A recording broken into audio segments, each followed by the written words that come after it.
This is gonna be so fucked up because shit. What bitrate do I need? What bitrate do I need for 1080p 60? Ooh, 4500 to 9000. Let's just try 40. Let's just try 5000. That's even. I can switch it midstream, right?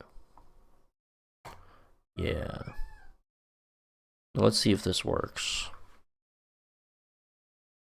Today I'm going to try to do some schoolwork because I'm in the last 2 weeks of school. And I just want to make sure I got everything good to go. But this OBS is encoding on my GPU in it. So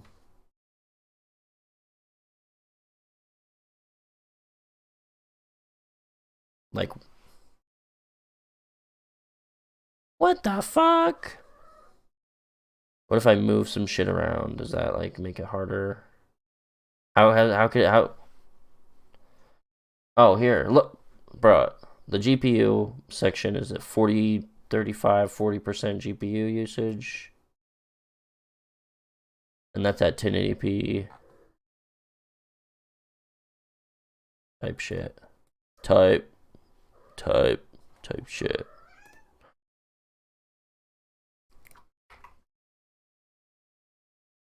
Okay. Got some messages. Updated due date. What's that?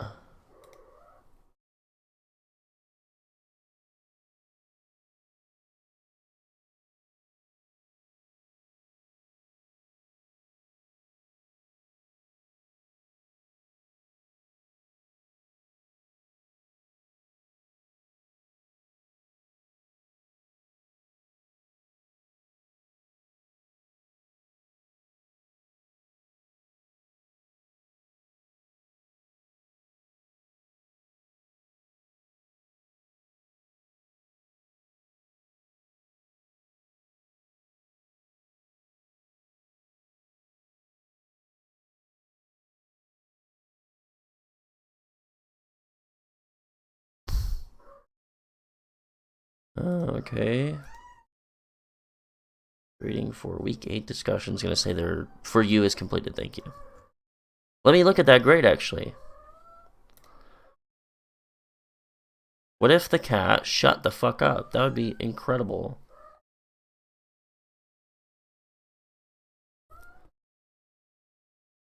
No. Grades. Wait, why is it lower now? Oh, he took out the... Yes! Yes! Yes!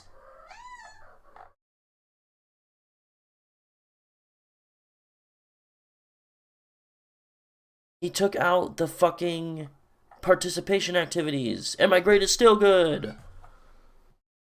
Thank God. Holy shit. Those were a scourge or something on this class. They were disgusting. At the very bottom here, there was a bunch of extra fucking shit that didn't count for shit. And it's gone now. Thank God. And I'm even more relieved because my grade is still good, even though that shit is gone. But I still need to do a bunch of labs. I'll probably pass anyway, because the labs are like basically passing. Especially when like this stuff's that's like at 80. Projects are at 90 besides this one. Discussions. Oh, and this new... I'm not even showing my fucking... Oh, I am? Okay, I thought I wasn't. My stream is like 3 minutes behind. Got a good grade on this. Yeah, I missed this one. That sucks. So there's one more discussion. Is it the week 10 discussion that we're doing this week? And then the final project. Week 10 discussion, final project. This class is probably good. Maybe I should do a little more, just I think it's good to have a better grade, but yes. Oh my god, thank god they fixed that. It's not that fucking hard, dude. It's not that hard. And I submitted, you do a survey at the end of the class, and you give them like feedback about like different shit. And I complained about it. Because it was like the most frustrating part of this class, that I don't know what the fuck my grade is.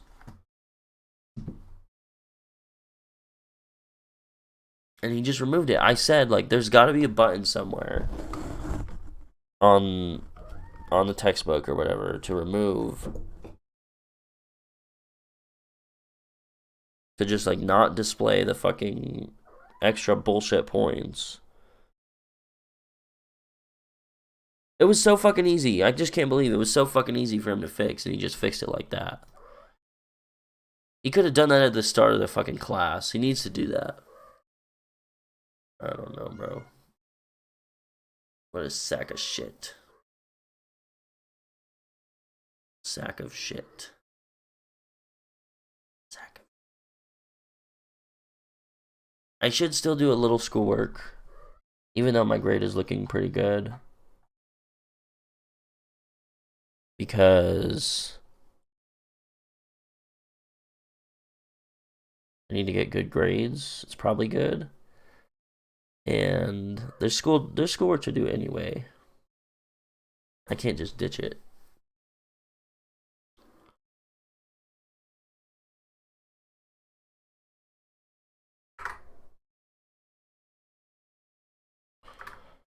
So I want to see what we're doing this week.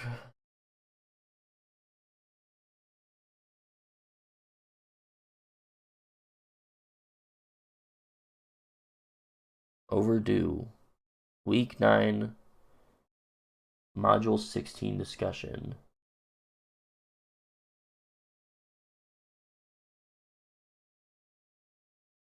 Okay. So we have the Week 10 discussion, right?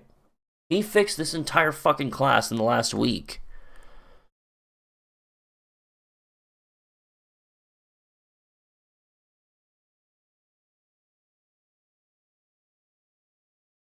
How's that 1080p looking, by the way? Can I just look at that real quick? 1080p 60 FPS. Well, it looks like shit on my camera.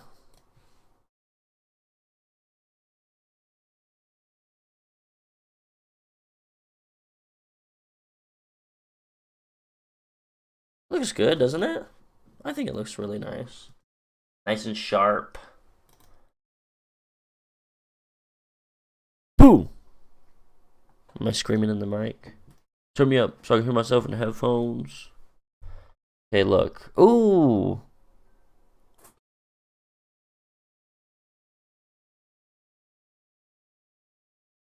This one is going to be way easier. Thank God. You need a code example of at least 2 topics. Proper use of all this shit. Variables, data structures, and control flow. What is data structures and control flow?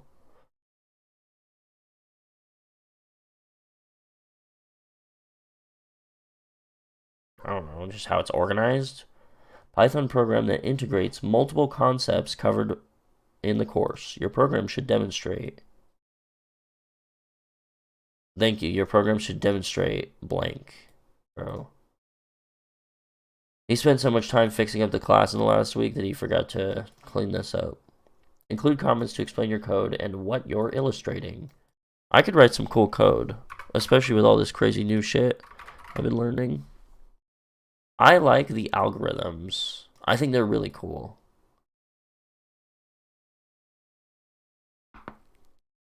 Ooh.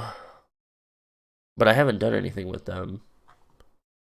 I don't think I've done any algorithm labs either. Oh, this is a quicksort algorithm.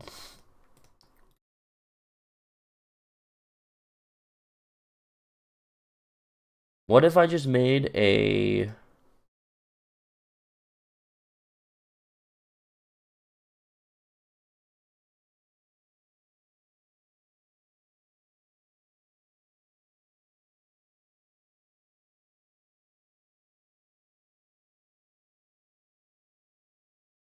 What if I just made an algorithm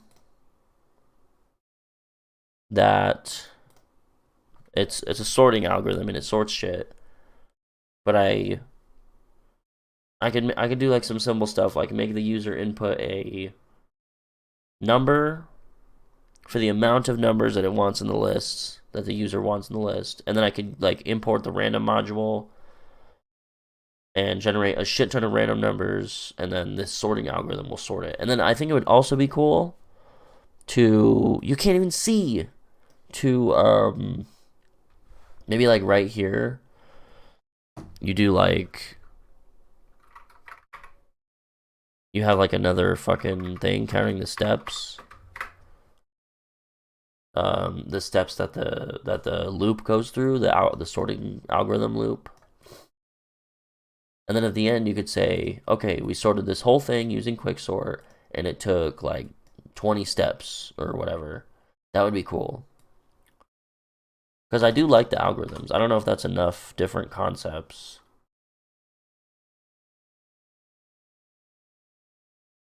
At least 2 topics.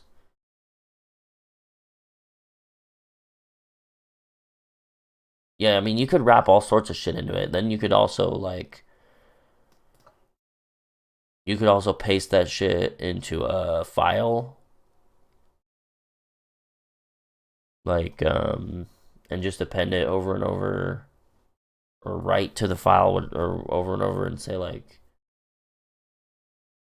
you know, on this run of this program, you know, the user input that it wants to do a list of 10 numbers and we sorted it down in 5 steps or 20 steps or whatever. And these were the numbers, and this is the sorted list, and this is the date and the time of this. That'd be cool. And it would just constantly add that to a file. There's a lot of things that would be like, now that I know how to do it, it would be pretty easy to do. So this one's going to be pretty fun. The most challenging concept, what was it?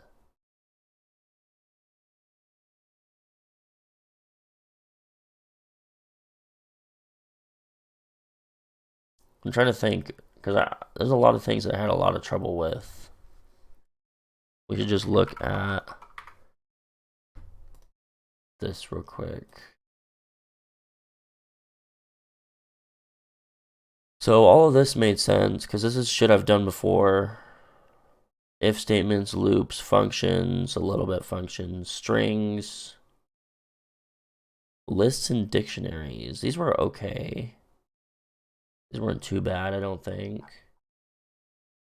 Dictionary.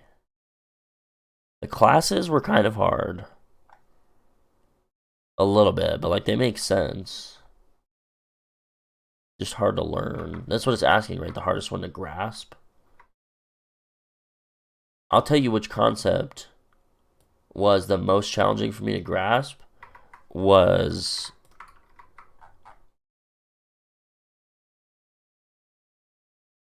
the O notation, the big O notation. That shit didn't make any fucking sense for like 3 days when I first started learning about this shit.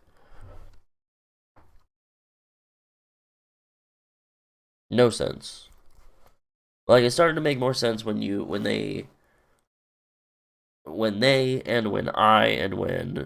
Billy applied it to real code, and you could see like why it's it has a certain O notation, like why something has a complexity of O(n) squared or whatever the fuck, or O(n) log n.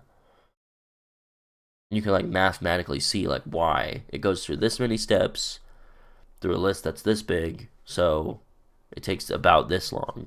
So that made more sense, but literally the big O notation, I didn't understand it at all for a very long time.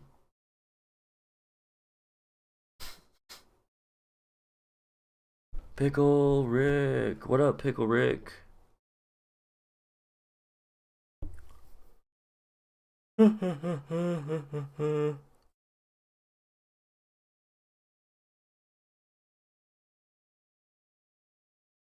Who's the pickle?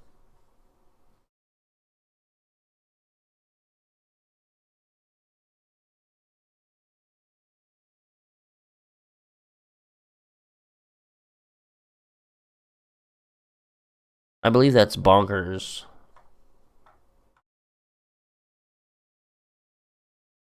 What else? How do you plan to use Python in the future, either academically or professionally? What? What about neither? What if I just make dumb shit with it? Learning journey in this course. So did he put this in like the wrong spot? What topics did you find the most interesting? The most interesting? The algorithms were one. Inheritance. Oh, the files.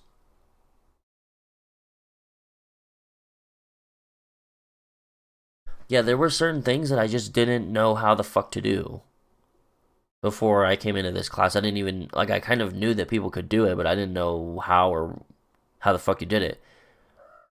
The biggest things were the files,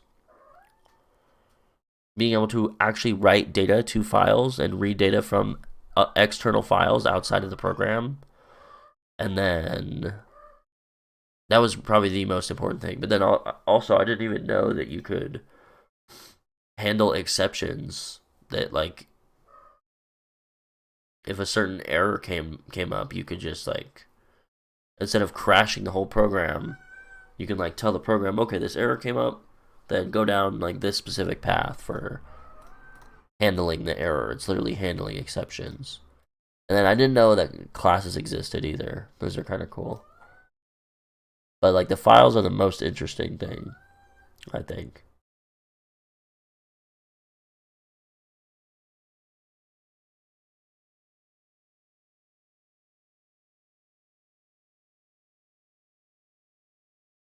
So we should do like a couple of these. I don't know selection or insertion sort. I don't know how the fuck to do that.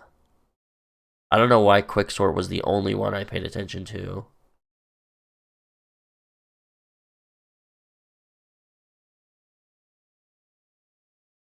Merge sort, insertion, sort of user IDs. Binary search. So should I just do one of these?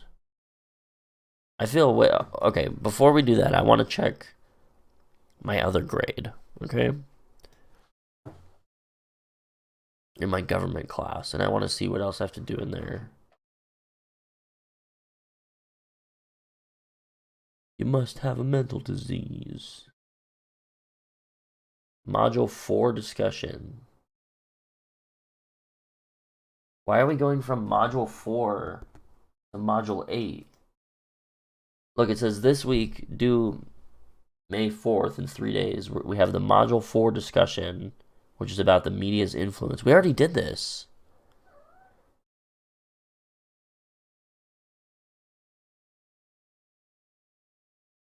We already did this. What the fuck? We're on like module 7. He fucked it. Oh my god, he fucked it. Oh my god, he fucked it.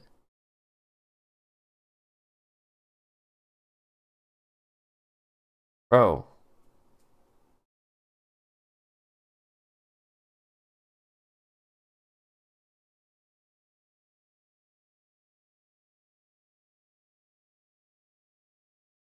I don't know what is happening here. It says that these are overdue.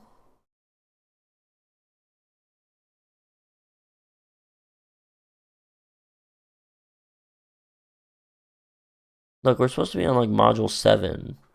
It says from 428 to 54.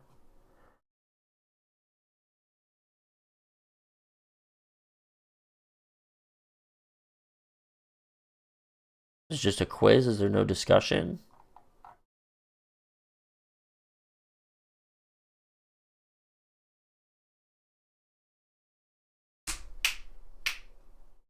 Dipshit.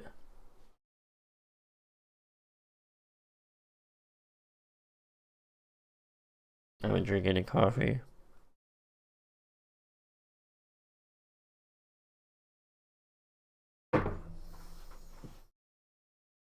Please, please kill yourself. You should really kill yourself.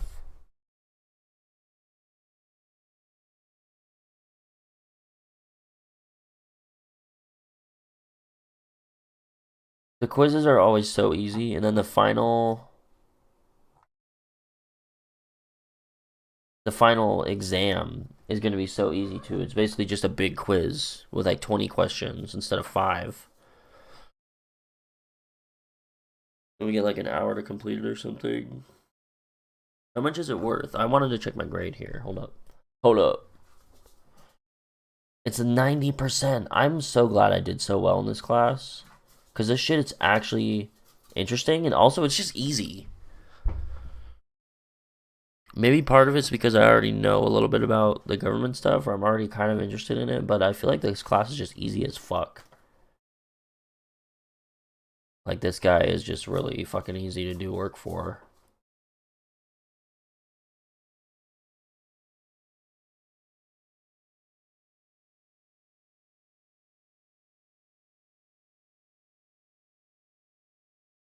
I did miss the Module 4 quiz. I knew there was one that I missed. I'm gonna miss the Module 7 one because he's not gonna fucking post it.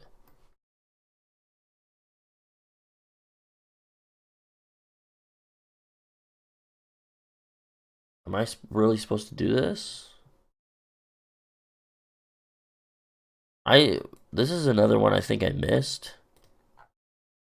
Because I got so fucking discouraged because it's pretty simple. Just post a link to a song, political ad, or news clip that displays an underlying political meaning and explain it in your post and why you find it interesting. What is the message behind it? Does it influence how you feel about the topic? And I posted like a System of a Down song about, it was their song called X, and I thought the only thing I remembered about that song was that it says like, we don't need to multiply. So I thought it was saying something about like too many people being alive or something, and like we need to stop having kids. But it was about way more than that. I looked it up, and so I was just like, well, fuck this. It was also about like, I think, immigration and some other shit that I just didn't fucking understand about the song, at least. So I wrote up this whole post, and then it was like not exactly on topic like I wanted it to be.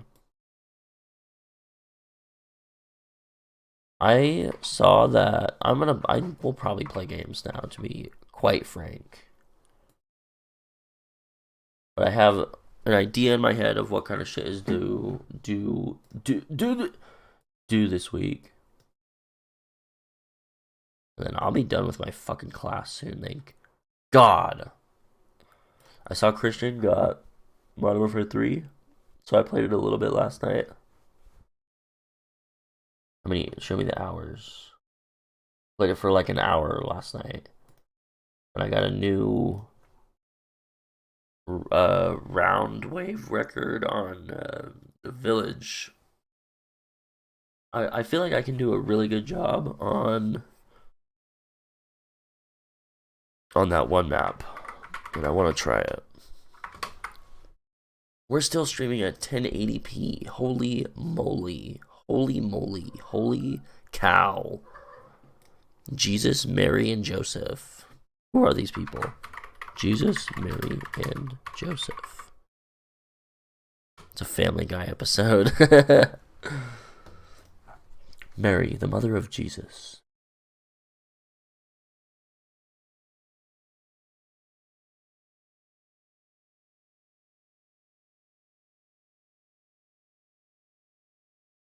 Who's Joseph?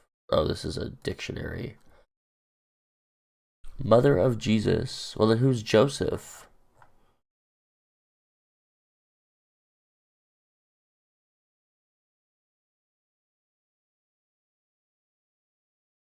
Who is Joseph?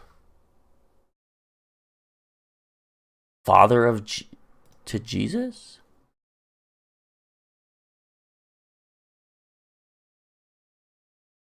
Oh.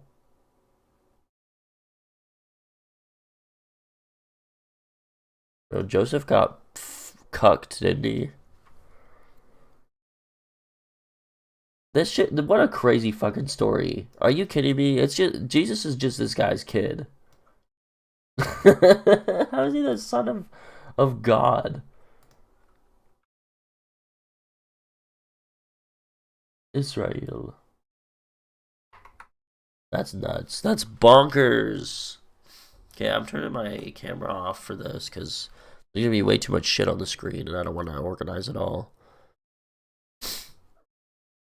And also, having the fucking camera on is a little stressful. Not gonna lie.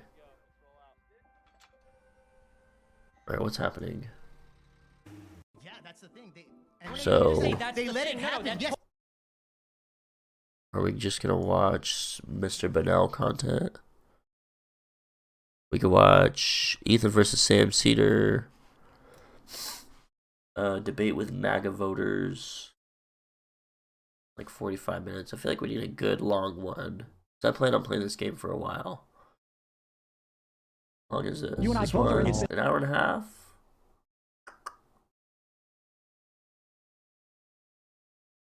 Hold up. I'm just going to his channel. Okay. Hold up. Well, this... Oh my god, the picture-in-picture better fucking work.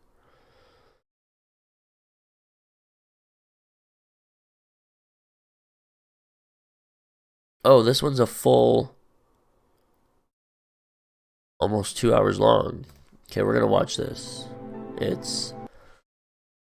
Destiny versus 8 Trump supporters. The anti-Trump tour, #1. Parentheses, Michigan.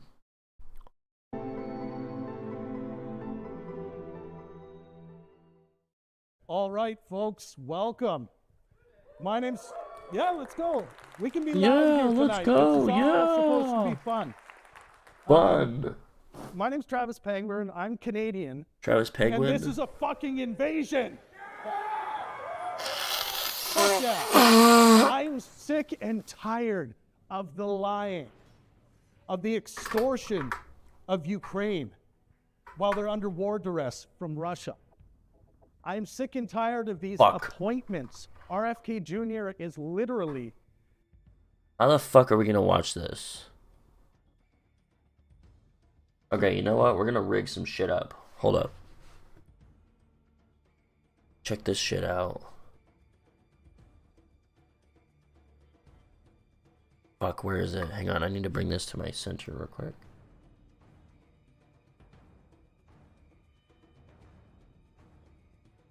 Yes. How do I move it? Just like that? Look, yes. Alright, good.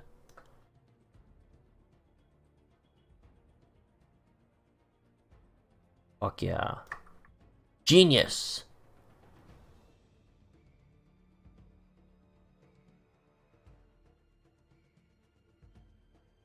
Okay, is this... Yeah, looks like it's the right kind of size. Is it? I think so. Be way smaller. Now this is playing on my side monitor, so I can see it, and then I'm also got it on the stream here. Right? literally the king of anti-science. That's fucking awesome. I just want to make sure nothing's gonna get fucked up, right? Because like if I go over here, you can see all this stuff, but there's nothing crazy here. Ooh, there's nothing in Discord, right? There's just dumb shit in Discord all the fucking time, bro. Yeah, we'll just put it here, I guess.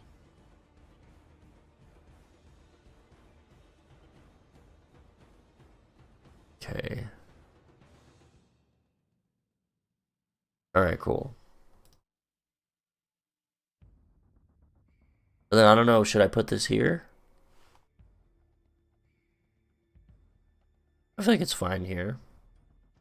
Like what? Yeah, what's gonna happen? Not a big deal. Do you guys agree? Some of you? So this is why I brought the anti-Trump tour to the United States. I'm Canadian, and you just got fucking invaded. So rock and roll. 51st state, my ass. So just clip all that and like tag Trump in it somewhere. But we're going to be bringing this to every state in the United States. So we hope you guys follow us around. our next event, well, there might be one in between, but the one we have planned and announced is going to be in South Carolina, Charleston. We are invading with the Anti-RFK Jr. tour, which is featuring Professor Dave Explains from YouTube. Do you guys know Professor Dave? Yeah, I love Professor Dave. And with his sidekick, none other than Debunk the Funk Dr. Dan Wilson. So we are invading South Carolina because the child vaccination rates there are going like this. And it scares the shit out of me. It's happening in your country. A lot of Not it my scares country. the shit out of me. What happens in the United States affects everyone. And there are a lot of Canadians, I'm from Canada, I've already said that are worried about what's going on down here. So I just wanted to make that clear. We've never done anything like this before. Usually it's two best-selling authors and intellectuals on stage having a discussion. We've never had civilians coming up to debate on the Pangburn stage, but we're going to do that today, or members of the general public, I should say. But we are going to do that today. We have 8 debaters in the room here who are brave enough to step on the stage with one of the very best. Destiny's in the house. He is. So I'm going to call them up one by one once we get Stephen out here and say hello to him. And they're going to get about 10 minutes with Stephen to make their case, and we're going to get some hardcore, hard-hitting debate action, I hope, here tonight. Hello, everyone on YouTube. Who loves the Destiny YouTube channel? Woo! Yes. Yeah! YouTube. I know I love it. I follow Stephen, and I love watching his streams. We hope you guys come over and subscribe to our channel. We are youtube.com/Pangburn. Not happening. We've produced some of the largest scale live intellectual discussions that this planet has ever seen. You'll probably have seen the Jordan Peterson, Sam Harris series, the 4-parter. That's our big one. And also, Jordan Peterson hates it when I tell people about his debate with Matt Dillahunty. Don't miss that one. Make sure you watch it. I pump it out there constantly. I won't let it die. He hates that one. Sorry, Jordan. Sorry, not sorry. Anyways, I want to thank quickly Mongoose Films for being here. They are fucking awesome. I love them. They're doing such a fantastic job. I hope you guys get an amazing live stream out of this, all of you watching on YouTube. Yes, make sure you go over and subscribe to Pangburn. One more thing I want to plug. We have a Discord community that grounds itself in some of the things that I like to see when we produce a discussion. That is good faith, helpful discourse. 2 basic rules that hold the Pangburn universe together. They're my dialectical minimum requirements for a fruitful dialectic, I call them. So by good faith, I mean simply bring your sincere intentions to have a good conversation. And we should all know what helpfulness looks like at this point in our life. But within this context, it would kind of look like if your debate partner is struggling, reach out, give them a hand. Don't dogpile on them. Give them a hand to give you the strongest form of their argument. So that's, we promote that, but join our Discord server. We'd love to have you guys there. We have conversations going on all the time. Special thank you to Don Prager, Thomas Panter. There's an advertisement out there for a war of ideas that they are waging of their own. They have declared ideological war on idealism. For those of you who are interested in philosophy will know what idealism is. Talk to them about that if you want to get involved with that war. So we've got lots of wars going on. But this is how I hope in the future wars will be fought on our planet. Wars of ideas, wars on the debate stage. That's what I love. This is why I do this. I live for it. I breathe it. I dream of it. That's enough from me. You guys didn't come here to see me. Please welcome to the stage Donald Trump's worst nightmare, Destiny. Holy shit. What's up? Wait. Can you please just hear me out? No. All work management platforms are the same. They take forever to learn, and in the end, nobody uses them. Monday.com is the one you'll actually love. Fuck off. All right. Well, you've been at this a long time. Now you get to come out and hang out with your fans. How does it feel? Feels good. Yep. Wait. Feels good. Like settle for like a minute or two, make sure I'm not gonna get killed by anybody, and yeah. Yeah. Well, no, I think it's good. Yeah. So far, I haven't spotted any murderers. There was a few out there I wasn't too sure about, but yeah. And then the question you already asked, or I already asked. you know, what do you expect to get out of a conversation or a debate with a Trump supporter?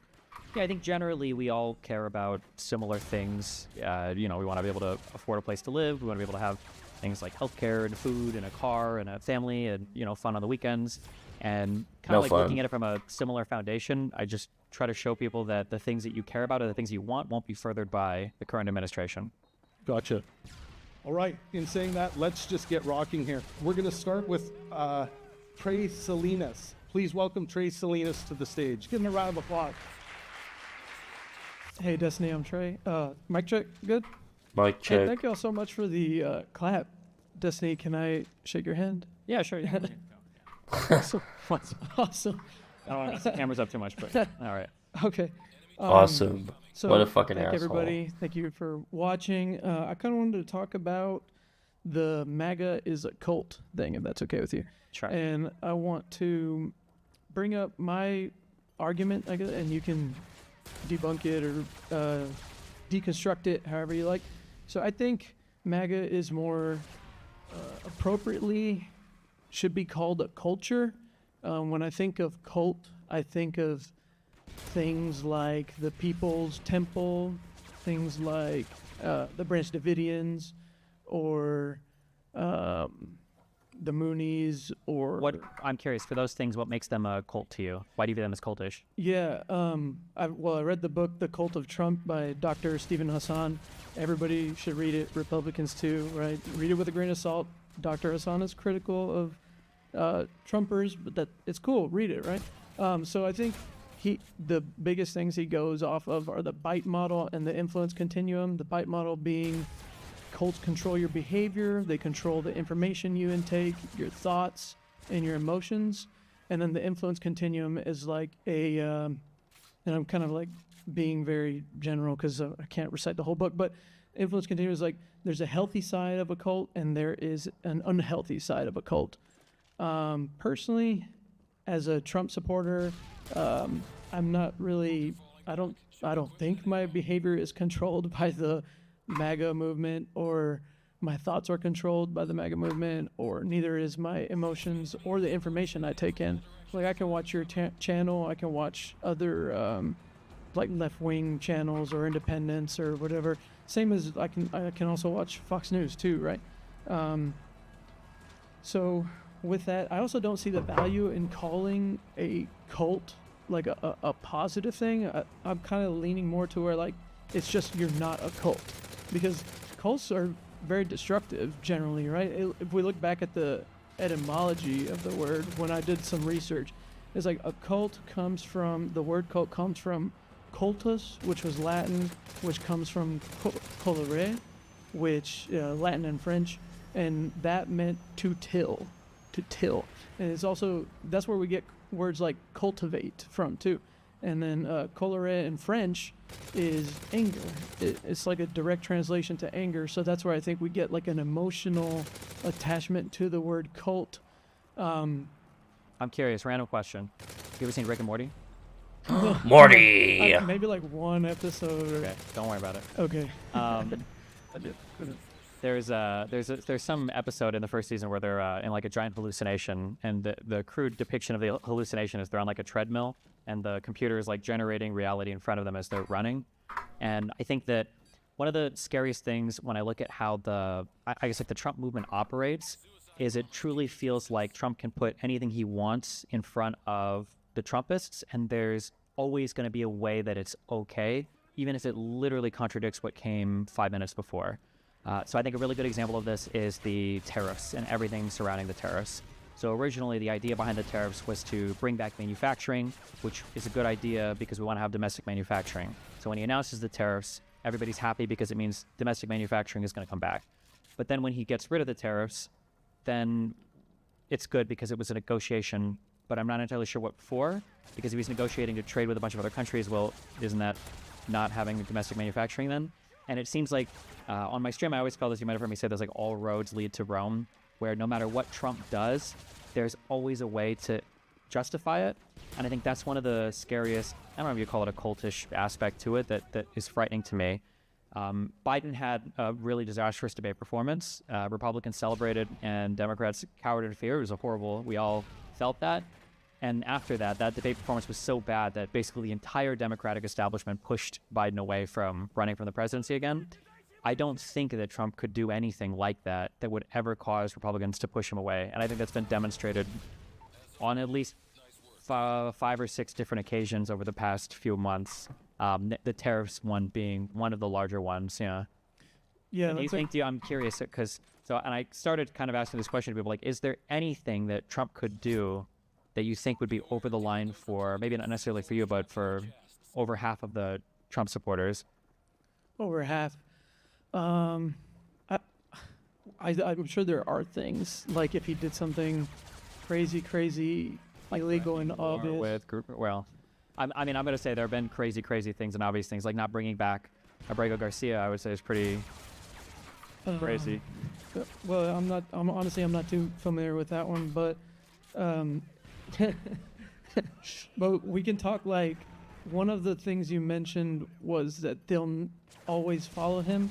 I feel like as a MAGA Trumper, shout out to Dr. Fafo on the Pangburn universe, I feel like as a MAGA Trumper, right, Trump supporter, I can critique his tariffs and I can be like, that is directly against free market ideology, right? And I don't think the tariffs, I don't think they're permanent.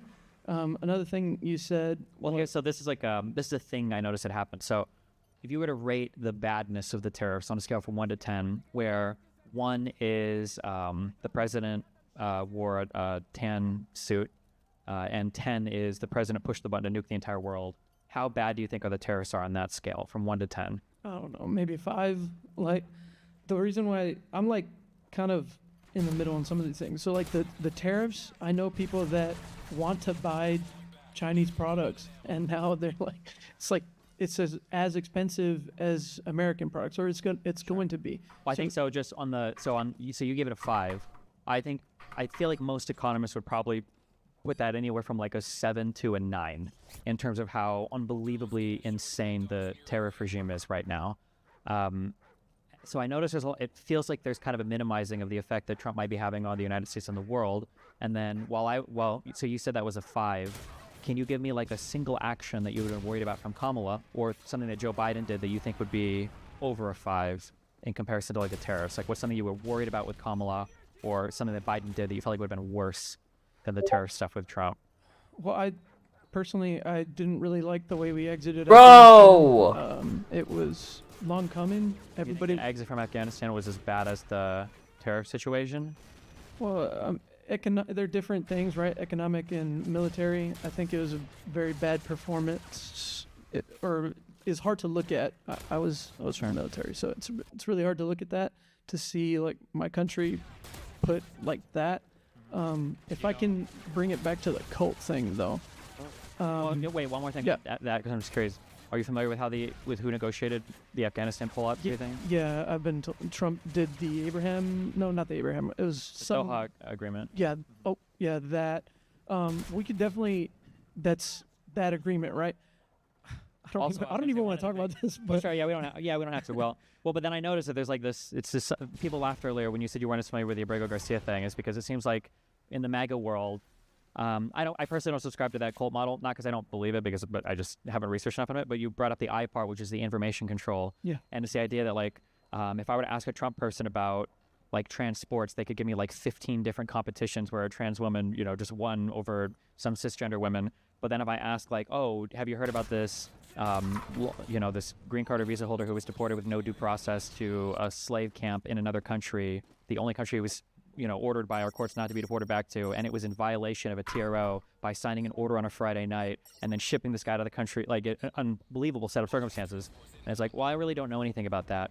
But like in Riley, by the way, and it's just like, it feels like we just moved. It's like, okay, yeah. But same thing with the Afghanistan thing. Like one of the big complaints that Trump had leaving office was that the deep state was, fighting against him, and, they wouldn't listen to his orders. And one of the orders that he reportedly gave was he wanted to draw down everybody out of Afghanistan before he left. And I think it was Mattis that said, we're not doing that. I'm just going to ignore that.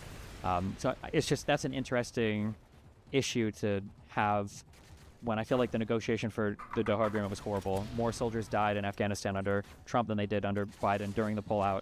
And the dead soldiers there is tragic, but man, we were not set up to leave well at all. Yeah. I mean, we were. With the deportation, I think whatever's within the law, whatever the law allows, I'm good with that. So this is another thing that's really scary to me is when people say whatever the law is, because Donald Trump will tell you what he thinks the law is all the time. So if Donald Trump decides to deport a citizen, and he says, well, I think that in the Constitution it says naturalized citizens don't count as people who like came here and were lawful permanent residents and then were naturalized under citizens, I don't think they count.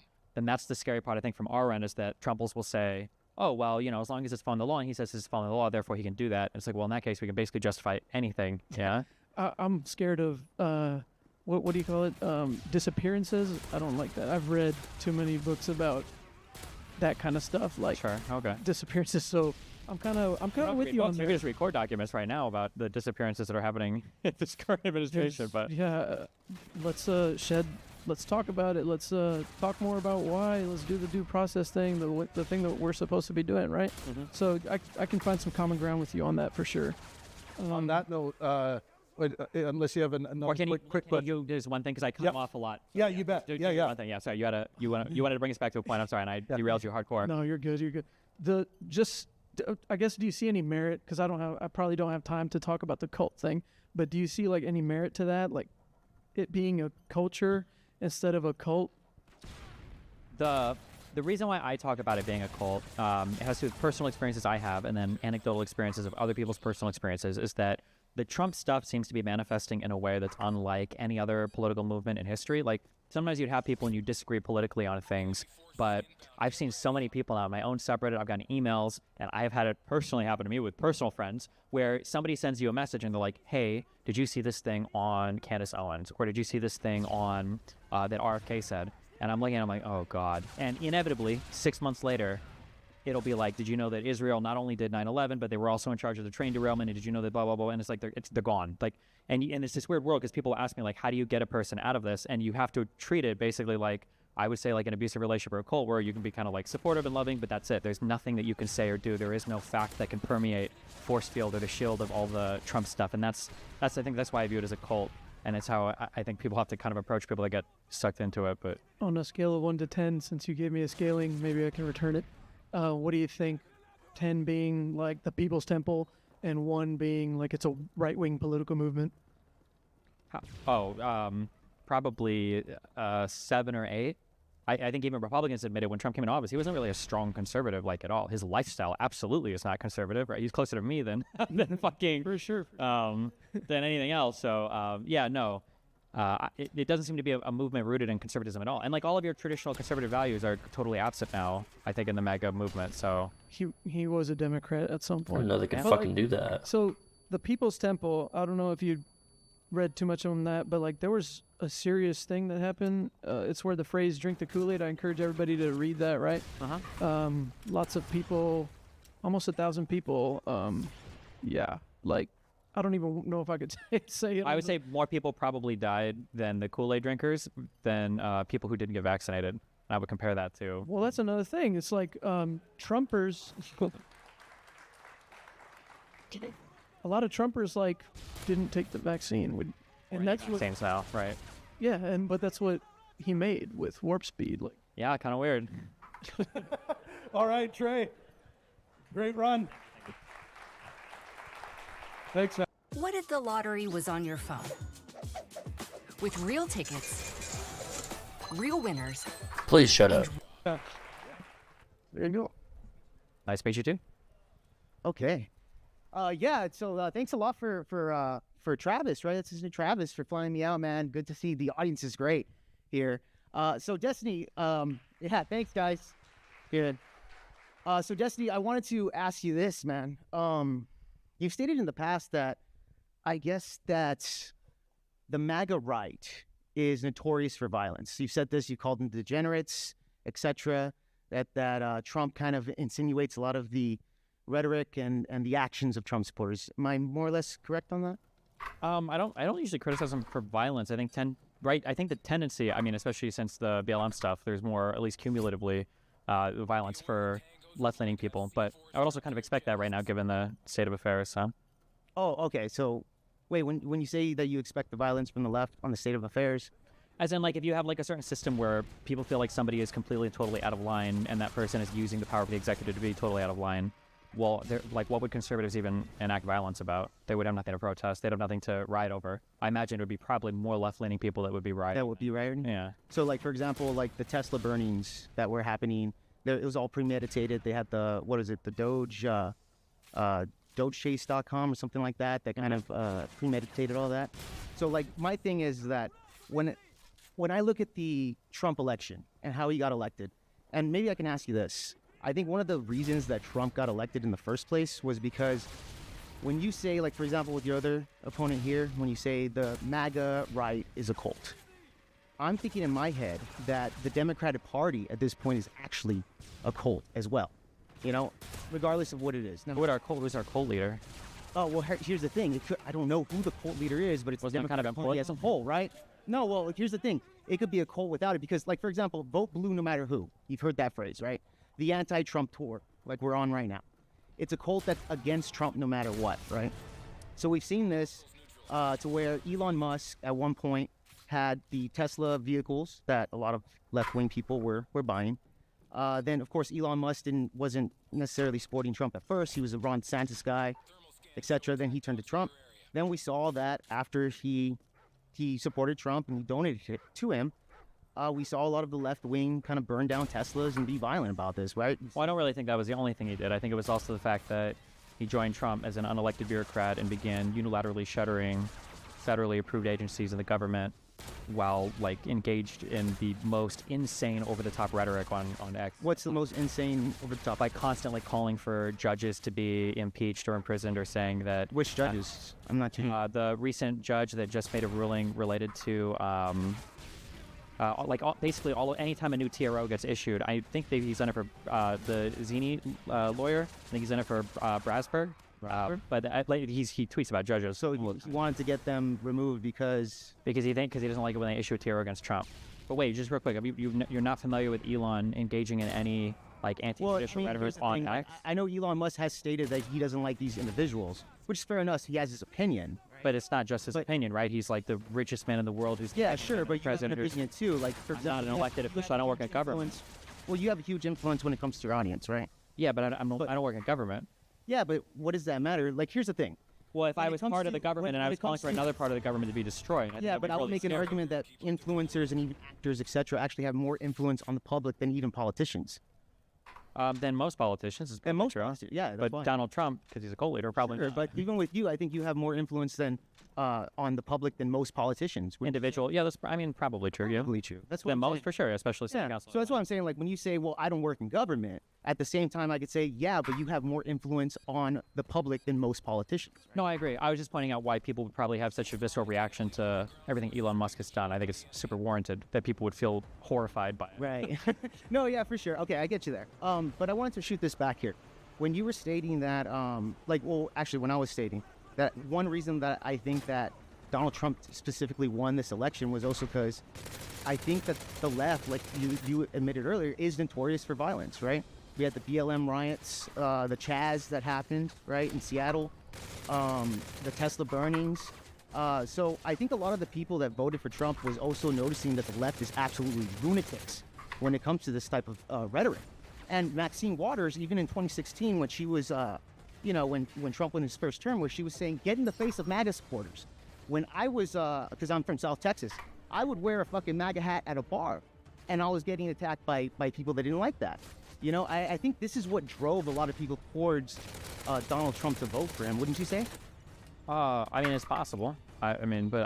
Don't you think it's kind of a big deal, though? No, because I think that they don't talk about any of the violence that their side is ever supporting, either explicitly or implicitly, at all points in time as well. So, how am I supposed to feel bad that people are complaining about Tesla dealerships being burned down, but then they're clapping when people are being deported without due process from this country? I have absolutely no sympathy. And the fact that they can keep doing this hand-wringing of, like, the left is so bad and they won't disavow these people, even though the left has to disavow its own side all the time. When Biden... I don't see any of the left doing that, though. I don't know how much you're looking at. Well, I watch your show. Okay, well, Biden literally... You didn't even disavow the assassination of Donald Trump, bro. I wish. It was the assassination attempt, okay? Oh, yeah, the assassination... I'm just kidding. Hey, but am I right there, Destiny? Come on, man. Come on, just man. Jokes. Hey, Just jokes. just jokes. So you can have a standard for my behavior. You can talk about whether my behavior is over the line or not. But I think it's very different when you compare the behavior of somebody in government versus me, who's like a But pundit. you're a guy that has more influence than politicians. That's my Yeah, but it's a different type. And the of vast influence. majority. It's a different type of influence, though, right? What's the difference? There's a different expectation for behavior for things that that I would have versus somebody who's part of the government.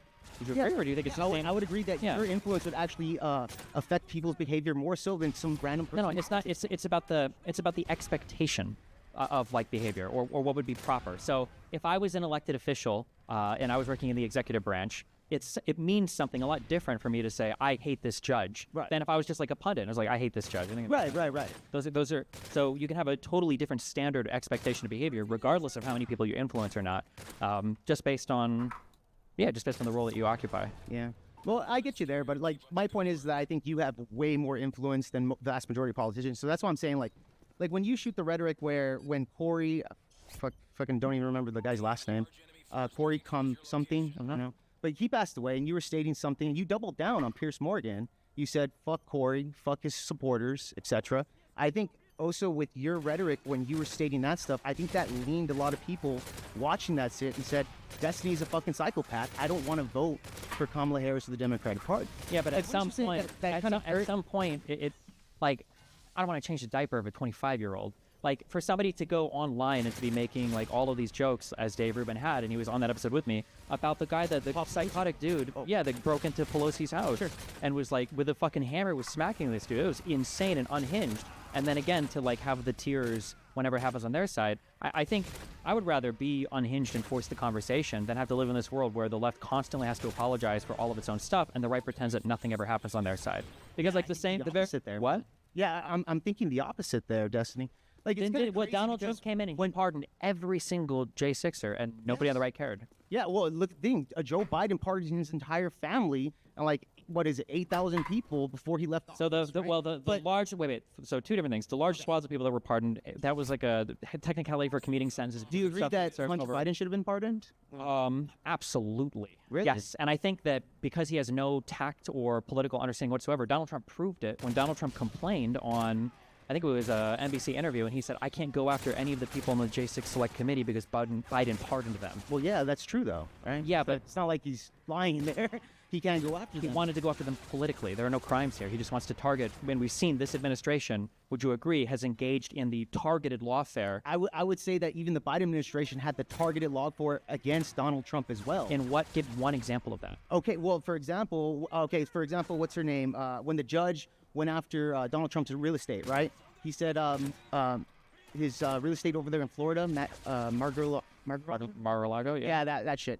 It was worth $18 million, right? We can see from the papers that shit's worth at least $600 million. They're going after his real estate to kind of backtrack on him. Well, yeah, but wait, what does that have to do with Biden?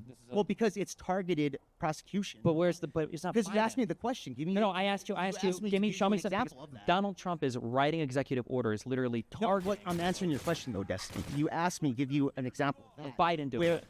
The Democratic Party. Remember, you guys are the vote blue no matter who party. You guys are the cult of that, right? It's not like you guys go after Donald Trump. When it comes to the Republican Party, it's kind of, I would say, probably 70-30, where it's like MAGA and then Republican, right? Your Nikki Haley's, Mike Pence, etc., the ones that don't support Donald Trump. So it's kind of more divided than the Democratic Party. You guys are a lot more united on that, right? Donald Trump literally, like ejected his entire... When it comes to Trump, guys, everybody from the progressive side, from the liberals, all of you guys are anti-Trump. I mean, this is just a big... but I mean, like, wouldn't that make sense if the guy is so divisive? And the Republicans are super pro-Trump. Like, the approval rating... You mean the MAGA Republican? No, I mean Republicans. I mean, like Nikki Haley's super pro-Trump? Yeah, they all support her. No, she's not. You can say that, but Donald Trump, the only thing that was buoying his approval for so long was the fact that on the Republican side, literally no matter what he did, it was like 88%, 92%, 87%, 90% approval. Like, yeah, it had pretty wide support from the majority of the Republican Party. No, yeah, for sure. But like, we're just on the thing. So like, because I can think of several horrible like legal targeting things that Donald Trump has led, but. Can you think of anything that Biden or Biden's administration, so not a judge in Florida, but like something that Biden ordered? Because that judge could just be an asshole judge, right? It's not necessarily Biden on that. Well, that's what I'm saying. Like when it comes to the Democratic, I'll tell you this. Biden, of course, he was the face of the Democratic Party for 4 years, right? Yeah. You could say that. Also, the Democratic Party as a whole, that's what I'm saying, where you guys are a lot more notorious for violence. And that's why I'm saying my point here is that a big reason why Donald Trump won that election, not only because of the assassination attempt, right, which you said you wish the bullet hit him, that would have been the best thing. Didn't happen, thank God. I didn't say those words exactly, but Well, something along those lines. I think you said it with Rob Noor or somebody Okay. along those lines. I can't remember exactly. You got about a minute, Jake. Okay, thank you. Thank you. But my point is that I think that with that type of rhetoric, along with, for example, you guys lying about Joe Biden's, mental health, right? That was another big one. Jake Tapper on why do you assume that people lied about his health and weren't just either coping or?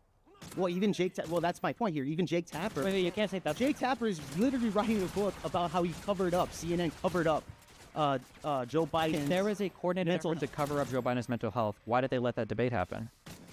Well, yeah, that's the thing. Well, no, you can't just say that's they the let thing. it No, happen. that Yes, totally this contradicts is the entire why. narrative This you is gave. why they let it happen specifically because they let it happen. They let him train for like what, a week or something like that by himself. They wanted to prep him for that 200 because times they couldn't gravity? What does that mean? they can't avoid a debate. Of course, Trump dodged the debate when he was running. What do you mean? Yeah, well, Biden. That's the thing. They let Biden debate. He got totally smashed, right? But I don't understand how if there was a whole coordinated effort to cover up Biden's senility, why would they ever let him years debate? prior before they couldn't hold it up for so long. They let him debate. They had to do it eventually. What? No, they didn't. Yes, they did. No, they didn't. Well, then that's going to make them look bad. when Didn't it comes Donald to the Trump election. avoid a second debate with Kamala? Didn't Donald Trump avoid debating any of the He didn't. Nikki He didn't Haley need to- or he didn't need DeSantis? to debate Kamala, bro. This is the all roads lead to Well, Rome no, thing, it's right? not, See, he can because- do the exact well, same behavior you say that Biden couldn't get away with doing. Well, but- Destiny, look at it like this, dude. You're a top tier debater. Why would you, unless you get something? In other words, debating me, you get nothing out of this, right? The only thing that gets something out of this debate is me, right?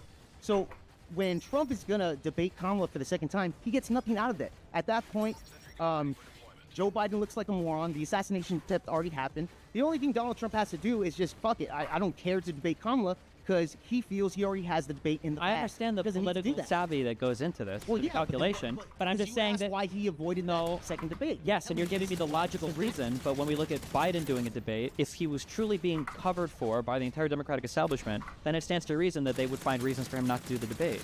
Yeah, but they had to do it eventually, right? No, they don't. Yes, they do. They can just say we don't do debates. He's too divisive. Okay, and then they're gonna lose the election. This is why it's like They lost anyway, no? And yeah, they lost anyway, so sure. So it didn't work. But that's what I'm saying. I think the Democratic Party probably should have got rid of Biden earlier, and then put in Kamala Harris. Which, by the way, nobody here voted for Kamala Harris to be the representation of the Democratic Party. Sure. So let's say Trump is is obviously the threat to democracy. Then, well, right? because in 2020 he tried to make it so none of the votes mattered, and he could just have Pence say who won the election. I would say that's probably worse. The issue with the story, the narrative you're giving, is that like, how is it that the Democrats were all in lockstep? Like, there's two stories. Okay. Either people were genuinely torn on like, is he just old? Is he actually senile? What's going on? And they just kind of like kept it going because why would you take out a person who just beat this guy in the last election? Why would you run somebody different and get rid of your incumbent advantage and get rid of a guy who already beat? Like that? That's a really Probably extraordinary thing to because do. he has mental health That's issues. fine, but like, That would be were the they thing. were they genuinely confused about that, or was there a top-down plot to cover up how senile he was the entire time? They went through all of the media and all of the presidency, but they weren't strong enough to just not have one debate. Yeah, that's the thing. Well, here's the thing, Jake Tapper. And here's the thing: you want to paint the picture to where it's like, okay, they wanted to cover it up. Even Jake Tapper in CNN, who is writing a book about this called "The Cover Up" on Joe Biden's health. Do you normally cite Jake Tapper on the things you believe, or just in this one time? Yeah, dude. Yeah, I watch CNN plenty of times, man. I watch. Do you CNN, normally I watch cite yourself, CNN as a etc. credible source, as like a? I could cite him at times, yeah, sure. When the argument's here, I'm just saying Jake Tapper had inside information. Wouldn't you say that Jake Tapper had better information than you? Without even reading the book, my guess is going to be what he's saying is that people saw Biden and they tried to give him favorable coverage because they weren't sure and they didn't want him to look bad, but not that they genuinely thought that it was like a lost cause and he was super senile and they were trying to hide that from the American public. Because if that was the case, they would have never had the debate. It's so obvious. No, it's not obvious. Destiny. Here's the thing: when you Last thought, Jake. Last thought. Okay, yeah, just last thought on here. Destiny, thank you so much for the exchange. That's for sure. It was really good. But I will tell you this, guys. When it comes to the last election here, Donald Trump won this because of the fault of the Democratic Party. The assassination attempt, and then I'll even say Elon Musk, even buying X, did help Donald Trump in the long run, right? when it was Jack Dorsey, he got kicked out, etc. So that was kind of a thing that kind of helped out there. But I think the Democratic Party shot themselves in the foot, and this is why we have Donald Trump, and people want Donald Trump right now. So that's really what it is. Destiny, thank you so much, man. Thank you again. Yeah, have a good day. Hey, how's it going? Great news, Spectrum Internet customers. Now you can try Spectrum Mobile risk-free for a full year at no cost to you. How's it going? Hey, Benjamin. Have fun. All right. I am a liberal, but I am someone that thinks that the most important problem in America today is political polarization. I think that we really need to moderate as much as we possibly can. And so I want to talk to you about, like, where do you think the MAGA movement came from? Because my position here is the Democrats for a long time, or I guess the establishment as a whole, has been really focused on improving material conditions. Like you even said it yourself, that MAGA all wants the same stuff. They want, cheap food, housing, ability to raise a kid. And I think that if I had to say that what was the one reason why MAGA has risen is because people don't feel like material goods and like stability and material security, that doesn't create a narrative that you can be proud of for your whole life. Like, that doesn't create a lifelong narrative, and I think people are missing that. Because if you look at the Rust Belt and who are the people that are supporting Donald Trump, like a lot of these people, they have homes, they have a family, like they're totally fine. Like if you look at like the purchasing power of America, we have the highest purchasing power of any nation. And it's like, so why, when we have so much material success, do people not believe their eyes or something? And so it's like, I think it really comes down to people are supporting Donald Trump because the establishment is so focused on the material conditions rather than the narrative conditions. I think narrative is important. I think another way to kind of phrase what you said a little differently, or to look at it from a slightly different perspective that I think incorporates the same kind of idea, is Democrats have kind of been focused on governing and maybe some like social movement related stuff, and Republicans have worked really hard on messaging over the past 3 decades, my whole life. It seems like Republicans have just always been really good at messaging. Like, even if you think of, I grew up on like kind of the talk radio world. Like, the talk radio world was always way more exciting on the Michael Savage and the Glenn Beck and the Rush Limbaugh side, as opposed to like there's literally the meme of the NPR voice, right? That just sounds like a boring FM radio talk show host that, talks whatever with the jazz music in the background. And I think that one thing that has changed our lives in just unbelievable ways, my life, I don't know about you, and I don't know about some of the people in here because you guys are younger, but like the internet has just truly, in ways that nobody could have imagined, and in ways that people don't even give enough credit for, have just fundamentally altered so many different parts of society. And I think that as the internet has changed us a lot, I think one of the things we've kind of run into is a bit of that kind of crisis of meaning. I think that there is so much out there now. There are so many different pieces of discrete information, of different facts, that people are like hungry for somebody to come together and just weave it all together in a compelling story for you. Because left to your own devices, if you were to go online, you've got the big podcasts, the Joe Rogans and your Daily Wires and your fun social podcast, but there's like a million different shows between Facebook and X and all these other things, and who knows what's right or what's wrong. And I think that Republicans, because I think they've completely given up on governance. They just don't give a fuck about any of that process at all, and they've only focused on messaging. They were able to come in and just capture that space so well. All of my analysis of Donald Trump, I basically shifted gears to this entirely over the last few months. I just analyze him as like an influencer, and I think that describes most of his behavior. He operates in a way that he can just capture so much attention. That's all he wants. Right, but the reason why I think it's so important to work with Trump rather than to try to say we're going to get rid of Trump and then we're going to fix things. Like, I think that's a losing proposition to say we're going to get rid of Trump and then fix things, because Trump represents taking risk. And the thing that the establishment really has tried to avoid is to avoid taking risks. We're trying to avoid further harming the most marginal communities and the most marginal populations, because when you do something radical, when you do something big, it's going to disturb the system, and the people with the least amount of resources are going to be the most vulnerable to manage that transition. I would agree with you, but the issue is that he's just so far off in another world. It's That's the entire Republican Party. I know. But that's not good. So this is what I'm saying, that if you want to engage with the Republican Party, you have to start somewhere, and we may as well start with But the Trump. problem is if you negotiate almost anything with that side, you've lost fundamentally like all the aspects that make America America. Why? That's because Donald Trump fundamentally doesn't believe in rule of law or democracy or separation of powers or the I Constitution. don't know if that's true. Which part do you want to go into? He doesn't believe in separation of powers because he believes that he has the ability to fight with the judiciary anytime he wants. He doesn't believe in rule of law because he literally has criminal immunity. He's a convicted felon. Yeah. I mean, I agree with you that he is not acting as if he believes in those things.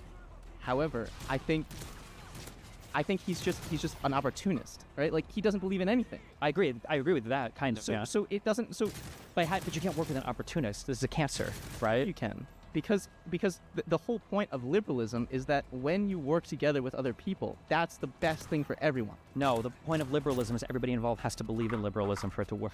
Well, no, because you have like, liberalism is all about individuals. It's all about how everyone comes to the table with their own idea, with their own wants, and even you can say everyone is just ultimately selfish, and still liberalism works under those conditions. That, I mean, would you consider it a liberal? If 80% of us all across the country agreed to abolish the Constitution, are we still a liberal society? Like, what did we replace it with? Like, did we replace it with nothing? With a king. With a king. I mean, because you could do that. I mean, our Constitution could be amended, theoretically. That is possible. I'm just saying that for liberal... Something that I think people don't give enough credit for is in any given group, everybody kind of has to agree to play by a set of rules. And when you start breaking those rules, you step out of bounds a little bit. A little bit can be tolerated with, and you can negotiate a person back, but you can't you can't play with somebody who wants to play completely outside of the rules. If you had a sibling and you played like... I disagree with that. There's a difference between like playing with somebody who, like, if you play like chess with a sibling and they make a bad move and you're like, I'll let you take that back. Okay. Well, then you just play a different game. You play the game that they want to play. Yeah, but the game we want to play is democracy. And if they want to play a different game, we don't want to play that game. That's what I was saying. We're playing the different game, we're fundamentally losing. You can't just assume and assert that they don't want to play democracy. I don't have to assume it. I just listen to what he says and what he does. Well, maybe he's doing that because he gets so much pushback from the Democrats. Right? Like, maybe he's doing that because no one actually understands. I think that's a totally valid excuse when you're 15. I'm not talking about Donald Trump. I'm talking about Republicans in general. That they need better leadership. No. Like Democrats do not understand what Republicans want. Like, no one is talking about the fact that Republicans don't give a shit about the material conditions. And they say... That's fine that they can say that, but all they cried about for the last election was material conditions. So what are we supposed to believe? It was supposed to be the cost of everything was too high. The only person that really talked about this is Jordan Peterson. And what happened to Jordan Peterson is he got ejected. Like, doesn't just talk about it. He's doing a lot of crazy shit. What I'm saying is, it shouldn't just be Jordan Peterson talking about meaning and trying to put some scaffold around what meaning is, right? Like, there should be more people talking about it. And Jordan Peterson has his own idiosyncratic ideas that aren't all correct. I don't disagree with what you're saying. I'm not sure if politicians are the best place to get meaning from, because that's a... No. So what I'm saying is, it's the fact that academia and the elite and the establishment as a whole have not given people the words to talk about their crisis of meaning. Yeah, but usually doesn't come. It usually comes from our culture, right? No, a lot of the articulation, the way that people talk about things, it comes from the top. It comes from the people that are having intelligent conversations about it. Like, liberalism didn't come from the culture; it came from academia. I could be wrong on this. I haven't studied this area, so I'm on very unsure ground. But like, my guess would be more that me too. That the culture dictates. So people that are making movies and music are probably going to be dictating what our conversations are more than somebody in an academic institution writing a paper about sociology or something. Like, it comes from like those underground, like feminism came from underground academic conversations. Liberalism also, it came from like established institutions, right? And so a lot of that. Like, sure, but we're not. I mean, it might not be feminist liberalism. We're talking about just kind of like narrative or purpose, right? It's a little bit different. I mean, I don't know, because the feminism movement is what gave women the language and the articulation to say what their grievances were, and say it in an intelligent way, and say it in such a way that they got men on their side. What do you think? What do you think it should come from? I think it should come from academia. I think more people should have worked with Jordan Peterson, took him more seriously, and said, how do we articulate this lack of meaning? And because when there is nothing to articulate, then we're going to talk about economics. Then we're going to talk about economics. Like, of course, because if Do you think Jordan Peterson was effective in his approach to academia, saying all of it was rigged and that he didn't trust? I think Jordan Peterson was idiosyncratic, and he made a lot of blunders, and he was disagreeable with people, and he could have been great, but he fumbled the bag. I think You got about 1 minute there, Benjamin. yeah, I think the hold on, I lost my train of thought. It was my fault. Sorry.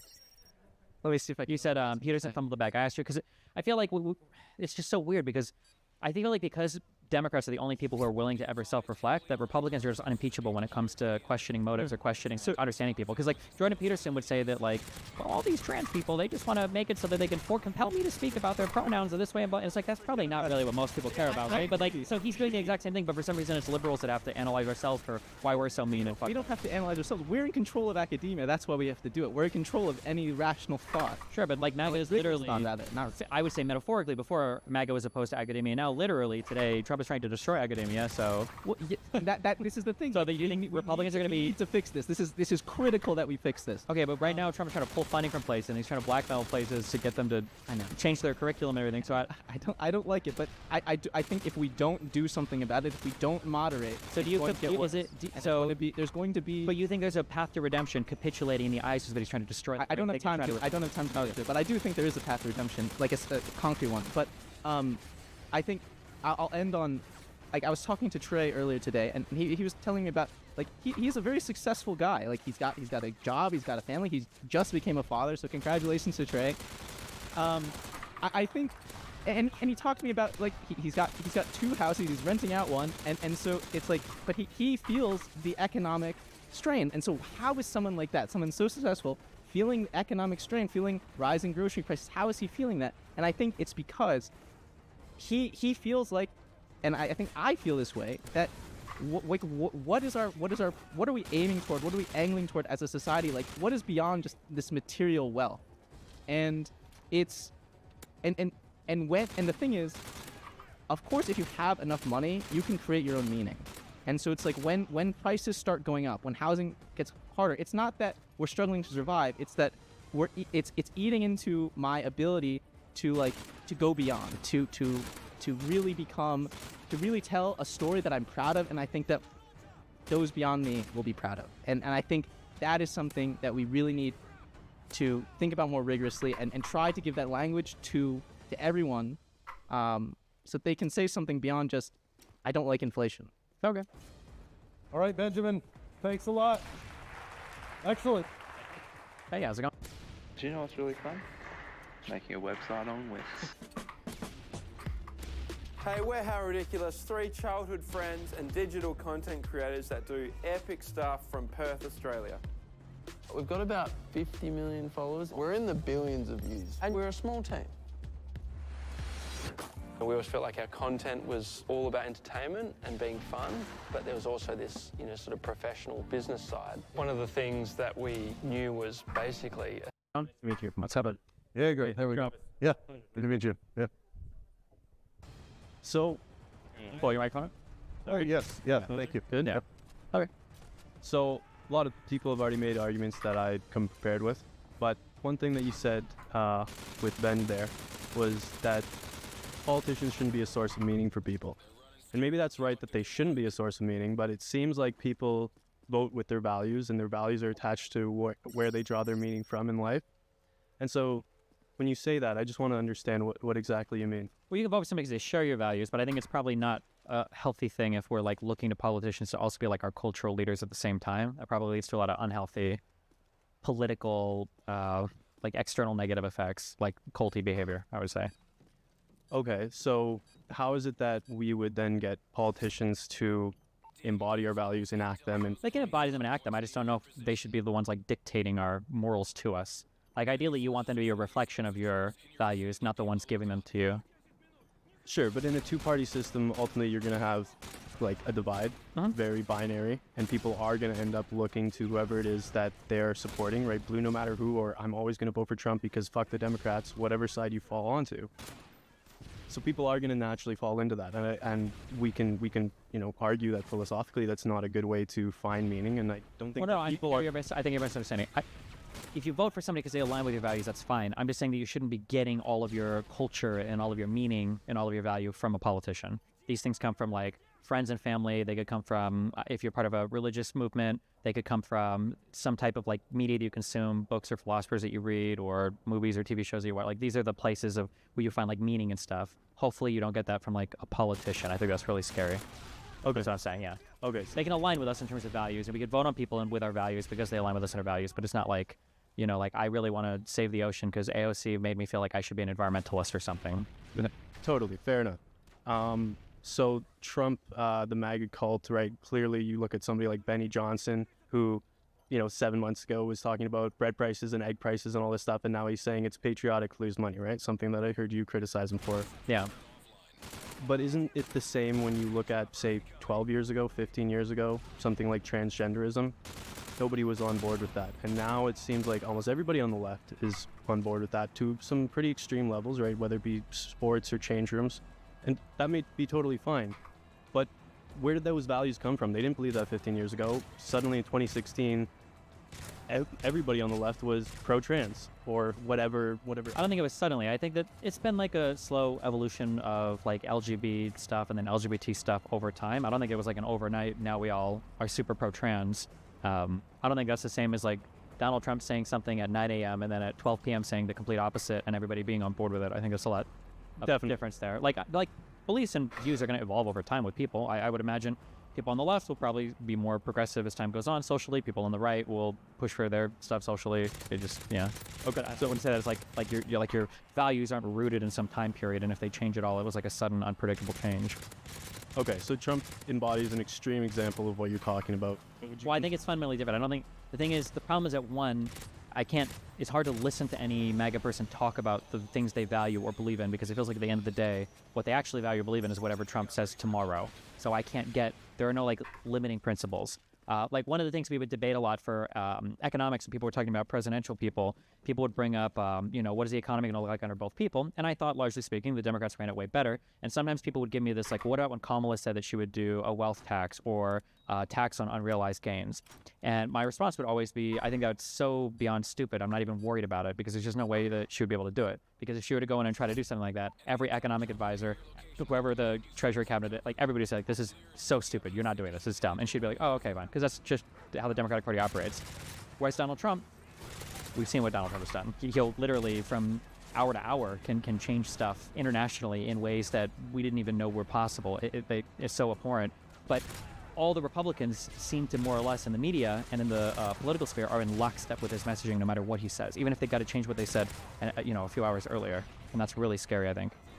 Fair enough. I agree. And I think that Trump is like super dangerous. But to push back on the idea that it's only Trump or only MAGA that's doing this sort of cult behavior, when Joe Biden pardoned a bunch of people, which Trump did something even worse in pardoning all the J6 people, all of the left said, oh, that's totally fine. But so to be clear, that absolutely didn't happen. Okay. In fact, I would bet every dollar I own right now. Okay, sorry. Wait. To be clear, there were way more news outlets on the left that criticized Joe Biden for pardoning Hunter Biden than there were outlets on the right that criticized Trump for pardoning every single J6er.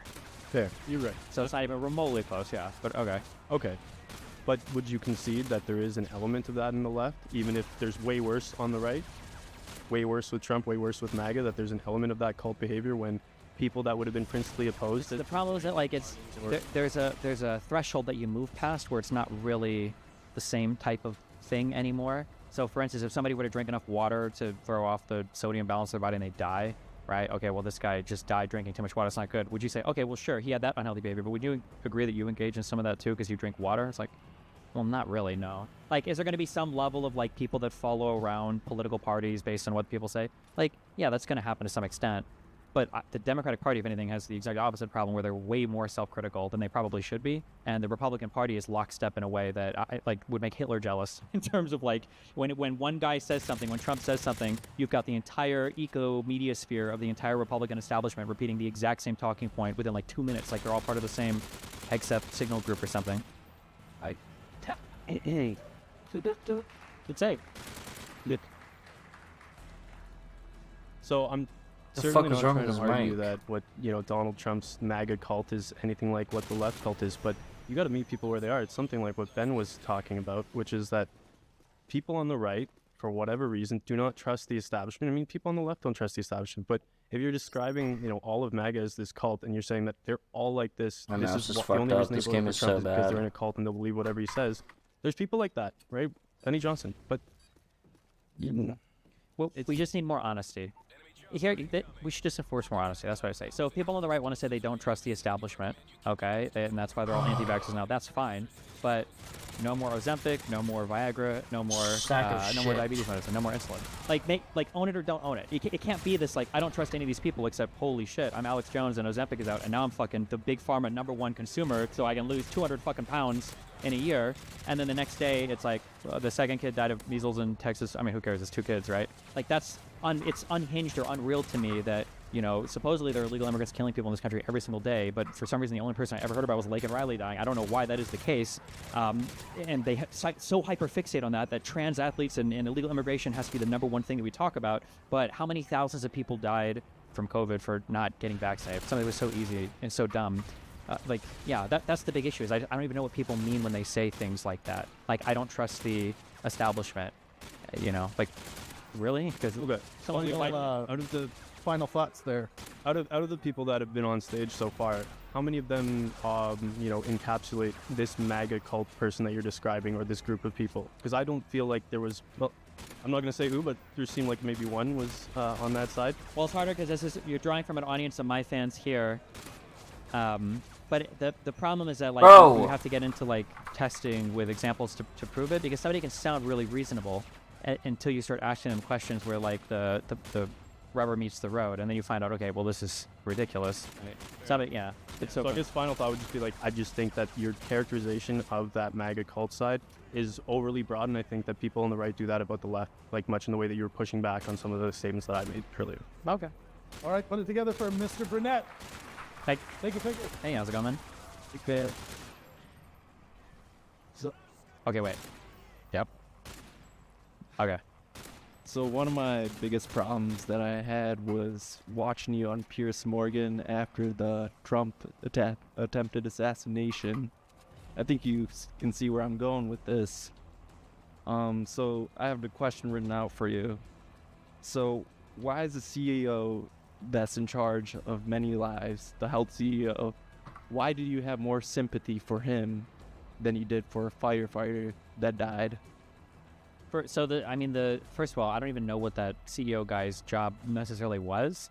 The idea that we're going to say that just working at or being a C-level exec of, I guess, a health insurance company or something means that you could be executed on the street, we're beyond anarchy at that point. That's an insane standard to set.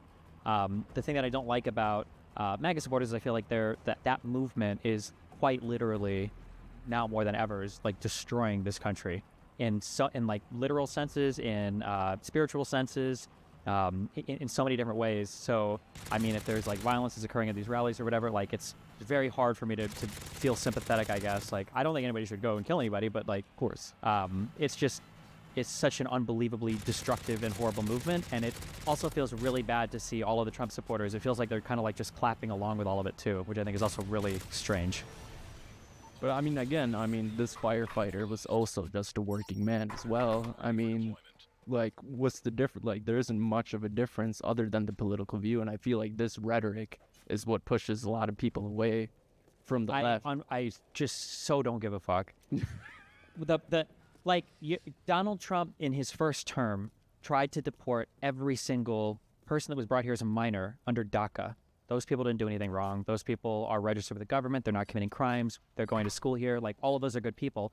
I didn't hear a single word from any Republican about how absolutely fucking horrific it would be to just kick every single one of those children out of this country. But I'm supposed to have an unlimited reservoir of sympathy for a guy who supposedly God guided the bullet into. I guess if you listen to half the Trumples when they talk about that assassination attempt, I'm sorry, but the guy on Twitter was just as unhinged as every other Trumple. What was he saying? There were a few things. One, I think a joke about the nuking Japan or something. It was something about choosing Putin over Hillary to be president or some just unhinged shit. Again, I don't necessarily think anybody deserves to die or anything for political stuff. But even what I just said right there, like for political stuff, like what is just political stuff to some people is a deportation for another person, or an unjust incarceration for another person, or the deprivation Bro, I'm gonna of fucking material die economic here. conditions for another person, or the ability to do scientific research, or to administer a vaccine, or to study in this country, or to, you know, trade in a way that keeps your business working abroad. Like, all of those types of violence just fly completely under the radar. And then when there's like one visceral piece of violence, all of a sudden Republicans are running around searching for sympathy, and it's like, bro.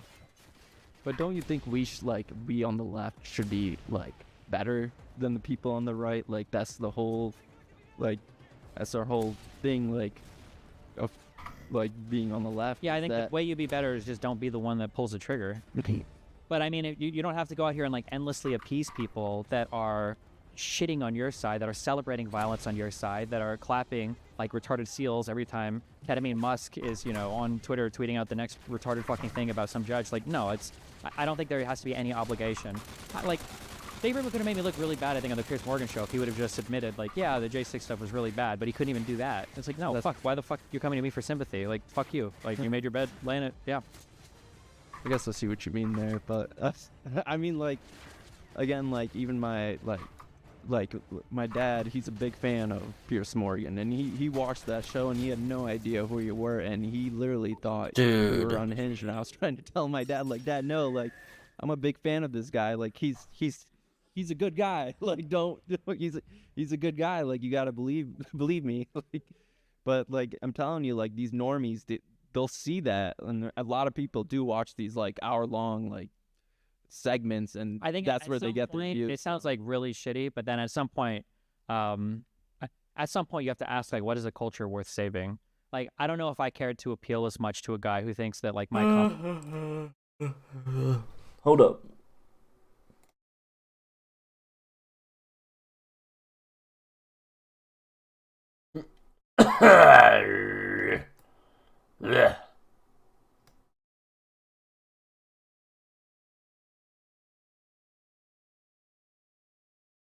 Nuts. Comment is unhinged, who can turn a blind eye to all of the other people that are being harmed in very real ways by the ongoing administration, and people that they want to harm, and the people that all the other influencers are clapping to be harmed. Like, at some point, like, when I remember I got into a big fight with a friend over that same conversation, and they were like, you know, I'm only telling you this because I know you can do better. And I asked them, I was like, how many of your conservative friends have you had this conversation with over any of the other things? Like, well, you know, I don't talk to them. It's like, well, then fuck you. Don't ask me for this. What the fuck is wrong with you? Like, yeah, no, like, it's insane. Like, it's like everybody's asking us to be Jesus, except we don't come back alive after being dead for 3 days. Like, there's no point in playing that game where you give endless sympathy and charity to the other side, and then anytime something happens on our side, they think it's like an epic, hilarious meme that they control over. Like, this is ridiculous. I mean, like, but do you see those people that, like, on Pierce, again, the Israel-Palestine debate, and they'll ask them, like, do you condemn the babies being beheaded? And they won't condemn like babies being like beheaded, and it's just like, you're just like, just say it, like, just say you condemn it. Like, you don't think that it'll be a net positive if you do say it?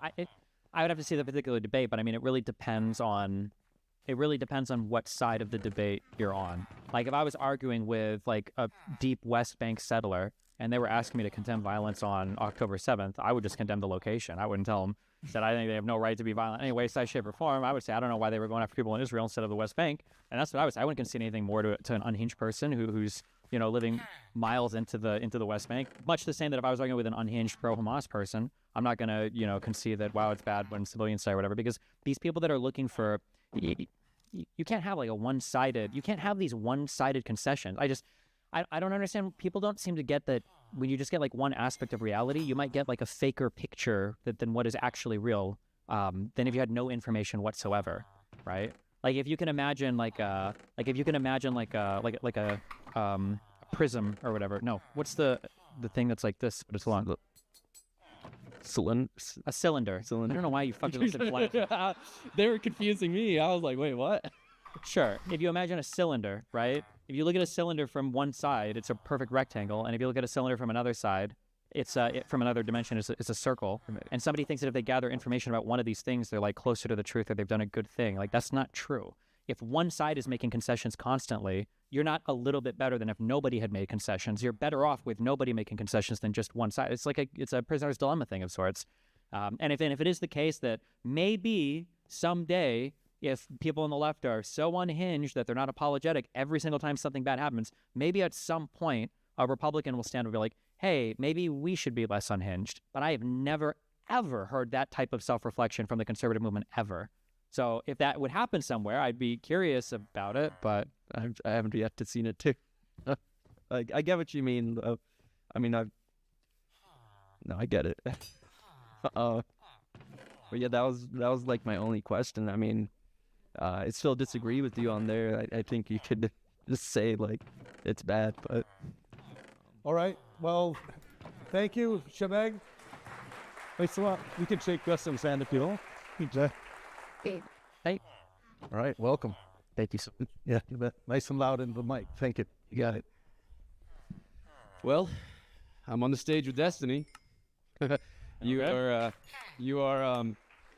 definitely the most OP champion on the Rift. Okay, thanks. Yeah, for sure. Okay, we got a PF Young fan. Okay. Try to pull your mic over a little bit to your side of you. Yeah, thanks. Yeah. A little nervous. You're good. Yeah. Cool. Hey, man. Well, actually, everybody really said kind of a lot of, especially last speaker. I really wanted to address on that because I really found out about you with the Tom Bilyeu. Okay. I guess how you say that? Yeah.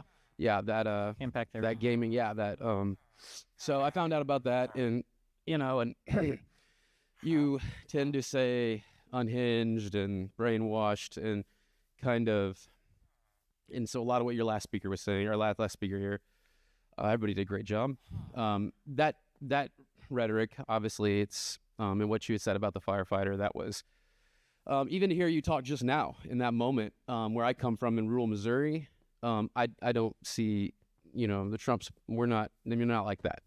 So I guess I came here, really just traveled here from Missouri to say, like, how far away is Missouri? I guess when you are... It's not that far, right?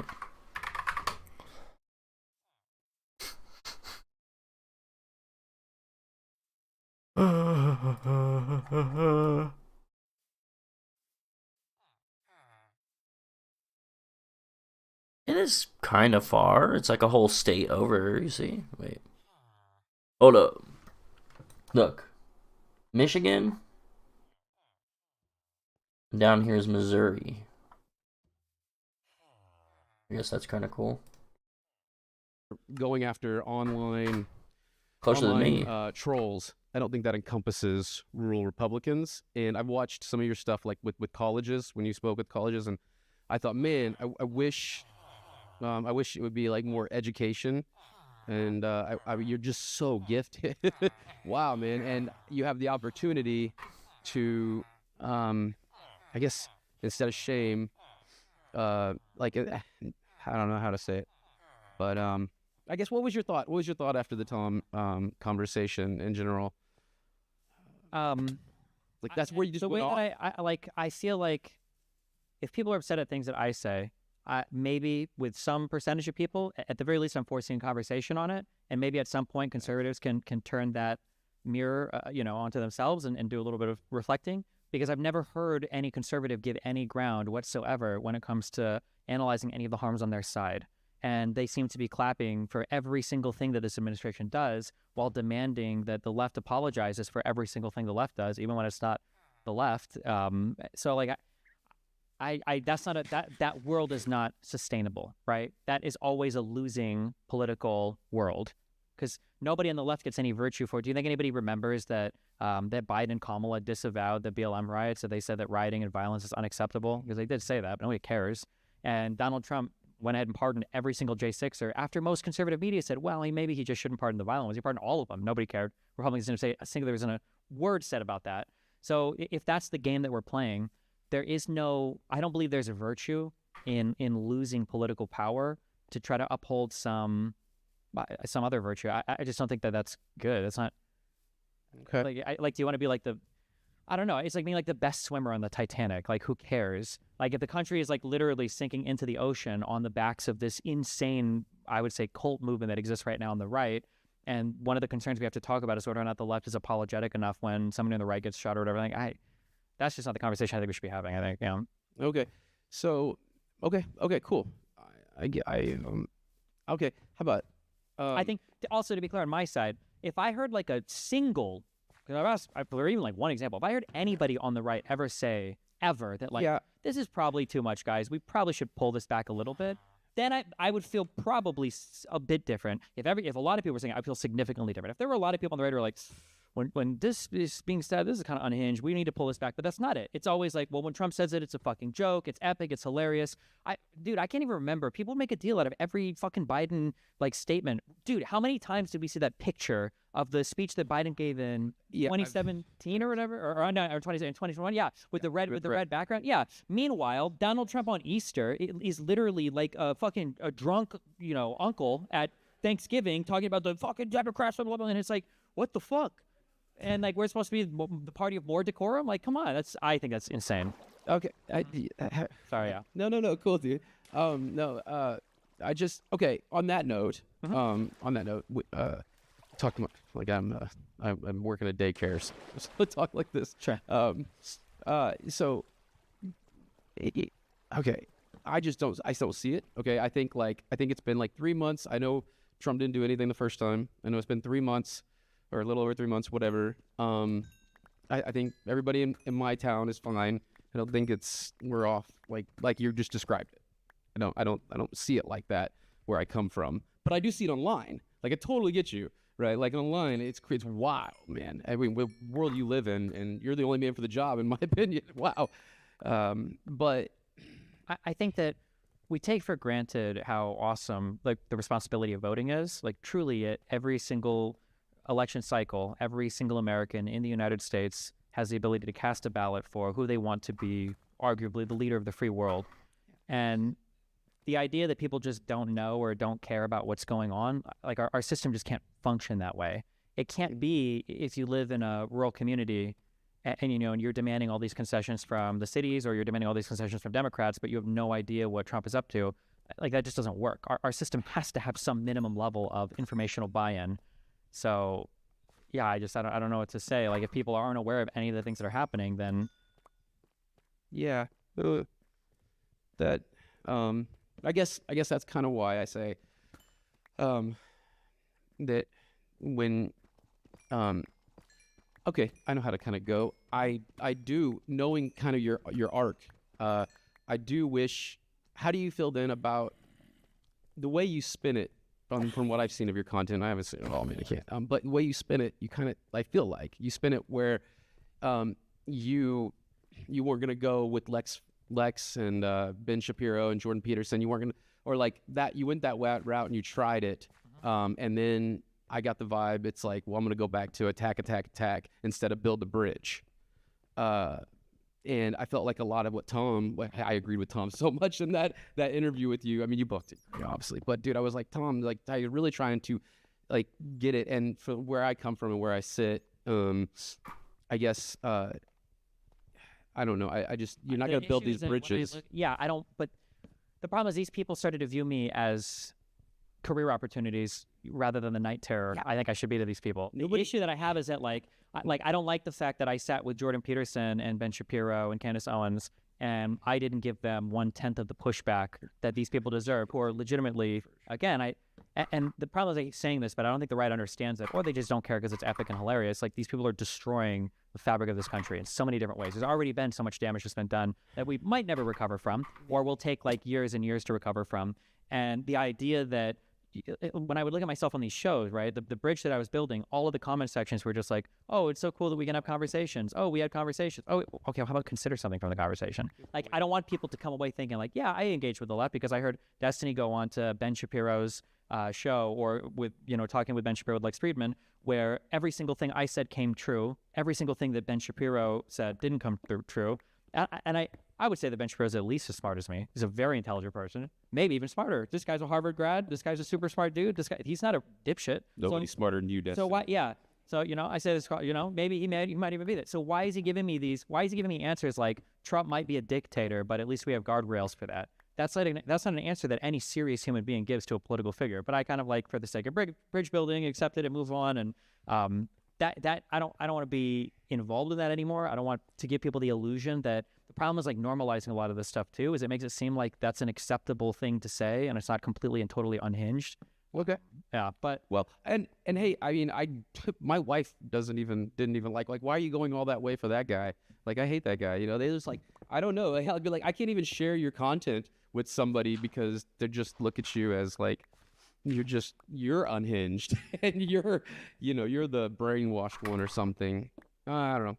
Sure. I mean, maybe, hopefully, there might be other people that are nicer or gentler or whatever, but the problem is that like that movement has gone so far off. I don't know. It's cool. And there has to be some reciprocation, and there's none. There's no reciprocation on the other side. There is no desire whatsoever to understand anything about the left, to understand anything about themselves. We can just compare. Look at the fallout of the 2024 election. Every single Democrat news network, every single Democrat or liberal YouTube channel, guys, what do we do wrong? The Democrat Party has to reflect. What's going on? Like, what happened? Oh, what are we going to do? Right? What was the outcome of the 2020 election? Well, we didn't even fucking lose. And we're going to run the same fucking guy, and he's going to be even more unhinged than he was last time. And they won. So, like, what the fuck? Like, I mean, maybe that's the way to go. Maybe we should have dug Biden's fucking grandfather up from the grave and ran him as a fucking candidate. I don't know. It seems to be like, that just seems to be the way to go. But when you have a side that is like doubling and tripling and quadrupling down like that, like, imagine, I don't know how old you are, but like, imagine like 20, 30, 40 years from now, you're answering questions to a grandchild and they're like, oh, wow, so Donald Trump was president. He got impeached twice. That's crazy. He got impeached in both of his terms. Like, no, he got impeached twice the first term. Oh. And he got reelected? That's pretty crazy. Why did he have a different vice president the second time? Well, he tried to get his first one killed. Oh, okay. Well, that's insane. There are so many insane things like that are just like a normal part of the American fabric now. And I think it's deeply troubling and damaging and not good. But I'm so glad that you shared with me, man. Really, I am. That means a lot. I'm happy you're doing this. This is actually the kind of thing that, I mean, my school's watching, my family's watching back home. This is a chance. You're giving the opportunity to share, and I appreciate it, man. You reaching out and doing something like this with just me. This is why you're the greatest, Destiny. Thank you. Cool. Thanks, Sonny. All right, thanks, Timothy. Hey, how's it going? Good. That was a Ben. How are you? I'm doing good. Good. So I have a do the microphone thing. Yeah. Get it right. Thank you. Yeah, okay. It's a little uncomfy. Yeah, you're good. Just a tad. So I have I don't think I'll be able to get to it all at all. And again, thank you for doing this. This has been fantastic that you give people the opportunity to do this, and thank you for Travis. So the first thing, I guess, is to piggyback off of the few conversations you just had. I don't want to keep going and beating a dead horse, but because that's kind of how it's probably going to feel. But I feel like you have this very opinionated, polarized view of, I'd say, the extreme right. And I think you group the extreme right in with kind of the right, because there's a lot of, at least from my conversation circles, and they're not very active online, and I think maybe what you view and what you see is the active right community that's online, which is absolutely unhinged, and it's absolutely crazy. But I think there is also a lot of people out there that voted for Trump that see a lot of the things that he's done, and they do not speak up as much as they should, and I think that they should.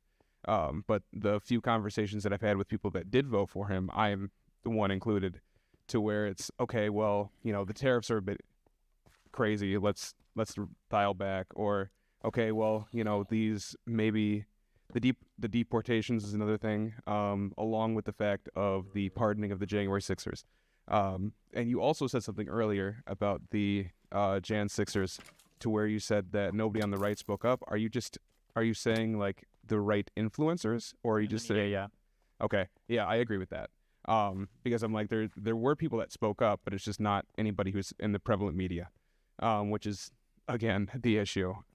So yeah, that's my big issue. But I guess my first question. You know the differences between somebody who adamantly votes for Trump and somebody who reluctantly votes for Trump? What? There's none. I think that's the issue. Is there's like I'll find a lot of these people who are like, oh, I don't know, I don't fully support it. Like at the end of the day, a vote is a vote. It all gets counted up the same way. So I mean, it doesn't really matter if he still has support.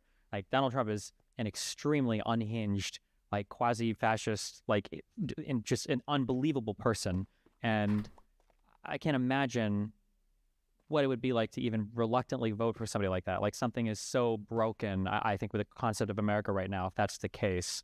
But so I don't know when people are like, well, it's not like the most extremist supporters of this guy who, is extorting law firms all over the country and openly bragging about it, is installing terrorists on islands that are only inhabited by penguins, is deporting people without due process gleefully in the middle of the night, has hired an anti-vaxxer as the head of the agency. I mean, there's like a billion different things you can say. And it's like, well, yeah, but Kamala was woke. Well, I don't think that's the only issue. I think there was a lot of people's issue to where the issue with Kamala that at least I heard was that there wasn't like a consensus around her to put her as the primary. There was not a primary for her. She just kind of was the front runner, just suddenly. Yeah, but nobody believes that. Nobody actually cared about that. I don't know about nobody. I think they didn't. Because if they did, because like find me any of these people, and I want to see how much they were tweeting about the fact that Donald Trump refused to debate any of the other primary challengers. Well, that's again where my issue comes in, where they weren't active online. They just had an opinion, and they, so that's just showing up anywhere in the media, anywhere. Then I mean, that's I agree with you there, where they need to make their voice heard, and they need to actively be active online, but. Or anywhere. It doesn't have to be online. It could be in the media. It could be a politician. Well, exactly. Yeah, but why can't you? But you know why you can't do that, though, right? It's because the Trumples will destroy you.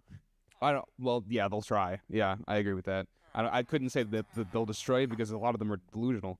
So that mean that you won't have a political career anymore. You'll be gone, right? Trump will primary you. You'll get kicked out of office. Like, they will want to vote for you, and especially if you're a politician. Yeah. Yeah, like there are no the never Trump Republicans are just retirees. Yes. Yeah. Agreed. A lot of the people that I know still think that he won the 2020 election, which I don't quite understand. But so I guess that's like fucking insane, right? Yes. No, I agree, 100%. But but like you're just like casually dropping what would be the most unbelievable conspiracy in the history of all of governments across the planet for all of time. I agree. That election was rigged. Yeah, but there's also people on the left that I've also seen in my Facebook groups, or even just Facebook friends that I have, that are just now saying that the 2024 election must have been rigged because there's no way Trump should have won. Yeah, but do you know who's not saying that? Kamala Harris. I agree. Democratic leadership. No, I agree. And you know who is saying it on the right side? Donald Trump. I know, I agree. So it's not. Yeah, it's like a different world. And every single I don't know if. I think there was one cabinet person who acknowledged that question and said that Donald Trump had lost the 2020 election. Yeah. And I don't know. I think everybody else talked around it. They did, yeah, including J.D. Vance. That's kind of crazy that the world's leadership in democracy currently has a president that doesn't believe in the outcome of the last election he lost. Yeah, no, I agree with that. And it's a big problem too that most MAGA Republicans are the same way. But I do have another question that's like not relating to any of this. I wanted to know your opinion on, and I think I know it, but your opinion on the deportation of what's the name? Kilmar, I believe. I haven't dug as much into the legal stuff on that. I think ideologically I'm opposed to it. I think legally I'm opposed to it. But it gets into weird kind of like foreign policy territory, or how much you dig into that? I was digging through the legal process of everything that was going on with him, so I could just go very briefly into it. So I guess a quick thing. The reason why I have an issue with it is traditionally, prior to maybe Al Qaeda, I guess, when we thought of like terrorist organizations, you think of these like small groups that are non-state actors typically. Mm-hmm. It starts to get really weird when a terrorist organization also happens to be like the government or administrator to a region. Now for ISIS, it was kind of different because they took over parts of countries that were still controlled by other people. But like, would you say like the Taliban, would you consider that like a terrorist group? I actually don't know if the U.S. is. I don't think they do. But like, but we would think of them as kind of a terrorist group. But it's also like they're the government in Afghanistan, right? Yeah. And so like, let's say that you want to protest, and you want to support for Hamas. I mean, like, Hamas is the government of the Gaza Strip. Mm-hmm. So are we basically just saying for every single person here with a green card or a visa, you can no longer protest on support of or on behalf of the Palestinians in the Gaza Strip because it's related to Hamas, which is Well, you're thinking of Khalil. Yeah. Wait, what did you say? I was talking about Kilmar. Oh fuck, Kilmar. Wait, is Kilmar Abrego Garcia? Yeah. Oh, yeah. my bad. I thought you said. No, you're okay. Yeah, they're. Oh, for the Abrego Garcia one, yeah, that seems like it was really bad. I'm opposed to that. Yeah. Okay. Yeah, that's what because he was here with I believe he was charged in 2019, and then he was allowed to stay, and then without due process, which is my biggest issue, was he was just shipped off. Yeah. So, yeah. I'll have to pull out my phone for 1 second because all of them. Well, I'm just kind of curious because we went over a few things that seem to be deeply troubling to me. I would say like any one of these things are an insanely troubling thing. You said you voted for Trump. I'm guessing this last election. Yes. What would you have possibly been afraid of from Kamala that you think like supersedes any of the stuff or the totality of the stuff that's happened so far with Trump? Well, honestly, to me, my biggest reason for not voting for Kamala, was to the exact reason that I stated earlier. And then I heard a lot of these. Wait, what was the exact reason earlier? The exact reason was that there was. This feels really weird. I don't know why people give a fuck about how you say Kamala's name. Like, people will always, like, double check and, like, pronounce it slightly differently. I don't give a fuck. I don't know how to say it. Just, like, say the fucking word, dude. It seems like such a weird thing that people get hung up on. I don't know. Maybe I'm weird, but you're like, oh, how do you say it? Kamala? I don't want to say it wrong. It seems kind of dumb. I don't know. There's no primary for her. And the whole reason I why would that have to do with whether or not you thought she would have been a better candidate? Because it wasn't really that. It was more so the fact that I heard a lot of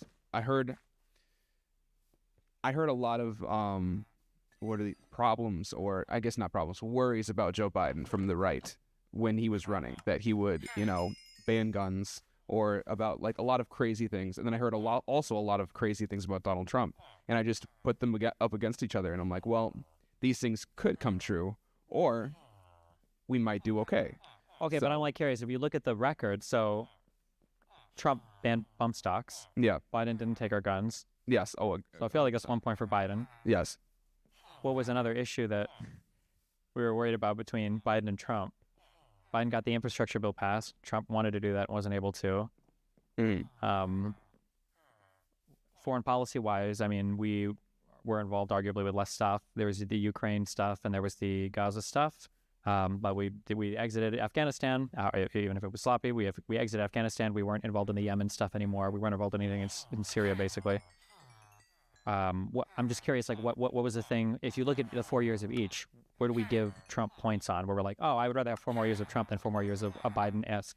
Well, because I think I was going to say that's kind of a hard question. It's not really, because a lot of things that people give Trump credit for, he kind of walked into from the previous administration. So that's where I'm like, I can't really give him the credit for those things, that because Obama should be given credit for those things. So, at the same time, people that said the same thing about Biden, which I don't really agree on. So again, that's where me casting a last minute vote, because that's basically what it was. I was just a very undecided voter. I would like to have a third party in, but again, I'm still trying to figure out what was it about Trump where you're like, this guy's going to be the better one than Kamala. Like, it wasn't what one issue. It wasn't really that. It was more so just that I weighed the negatives of both, and I'm like, I don't know what could be correct. What were the negatives that you weighed for Kamala?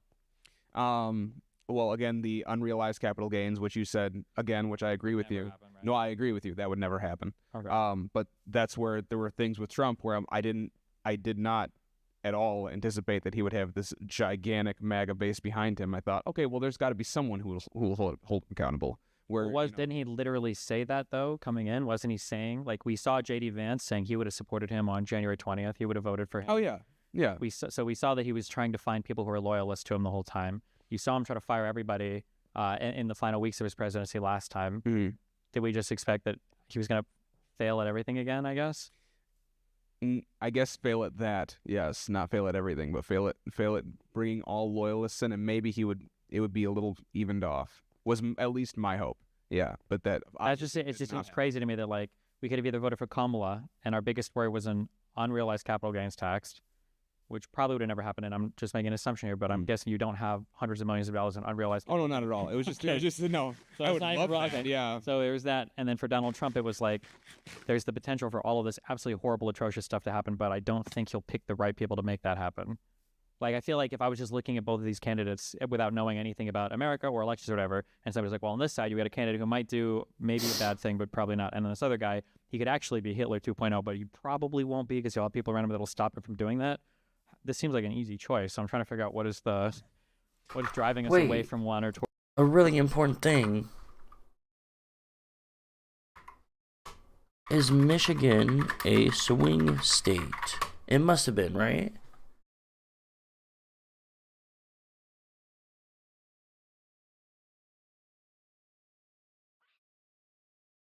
Like if we go to the 2024 election results, I don't remember. Maybe I'll remember it if I look at it, but... Do you have a map? Hello?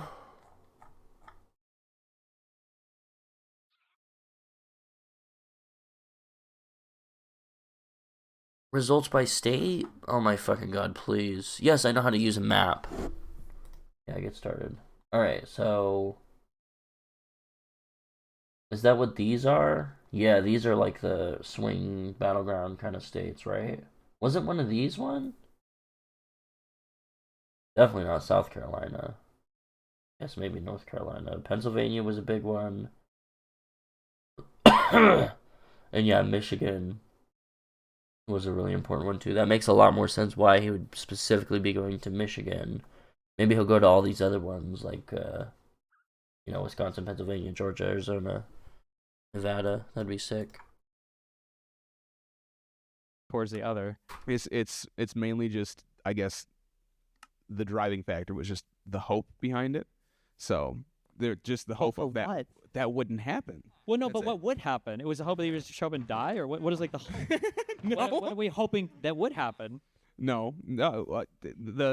I guess what I was hoping what would happen was the economy would continue to build in a better way. Not that we would continue because it was building. Yeah, under Biden. Yes, it was. I agree with that. So why wouldn't we choose a guy that was building it? Wouldn't that make more sense? Because there were certain things that that Trump ran on that I agreed on, like deportation. I agreed on that. Deport not him. how extreme that he's putting it out at all, but I agreed on which again, it's not like Biden didn't deport anybody. Biden was actively deporting people, but again, I would like to end another one. Well, one of my questions kind of goes into this was I would like to end the cash and release at some point. I don't know how that would even work or happen, or what we would put in place of that, because it would have to be something. Sure. But okay, like here's something that bothers me. So you say you don't even know how that would work. The reason why you don't is because nobody actually talks about any of it. No, they talk about like getting rid of things or like destroying. What is catch and release?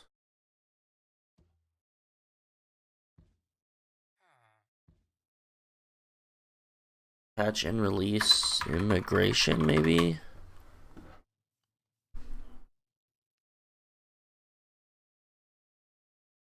First to a practice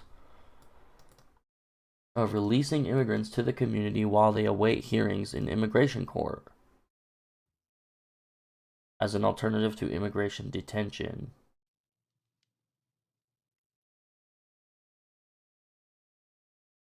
Remaining in the community pending immigrant hearings have been those deemed low risk, such as children, families, and those seeking asylum.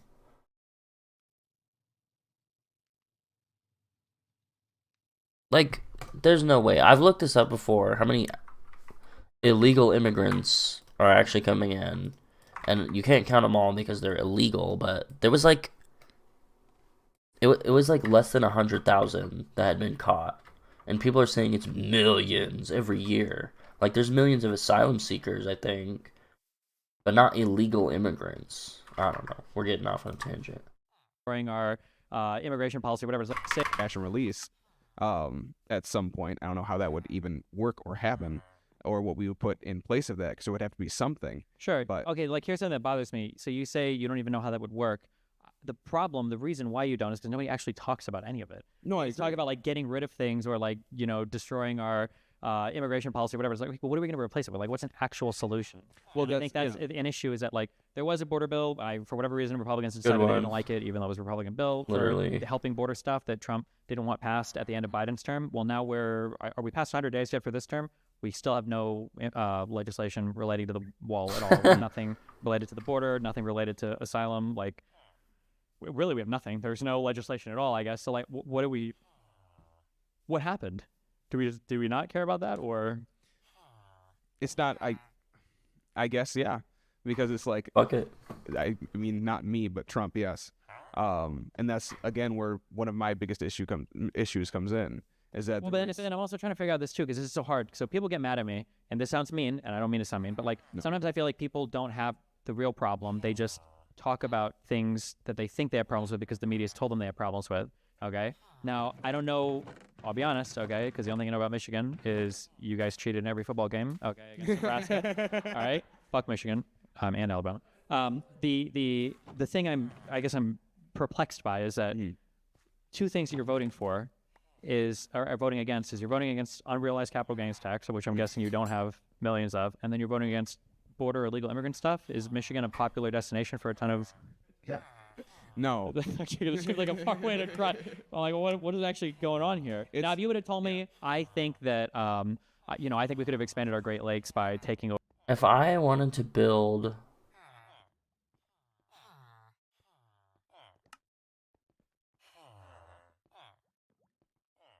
a thing that counted like each tick or iteration of like a crop growing, how the fuck would you do that? It seems like it's totally possible. I just don't know how you would do that. Like make a little counter that counts to like 3 or 4 and then activates something and resets.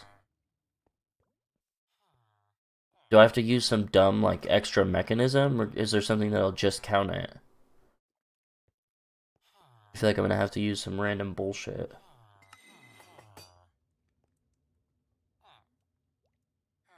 I don't even know. I can't imagine how I would do it. If I look up redstone crop farm.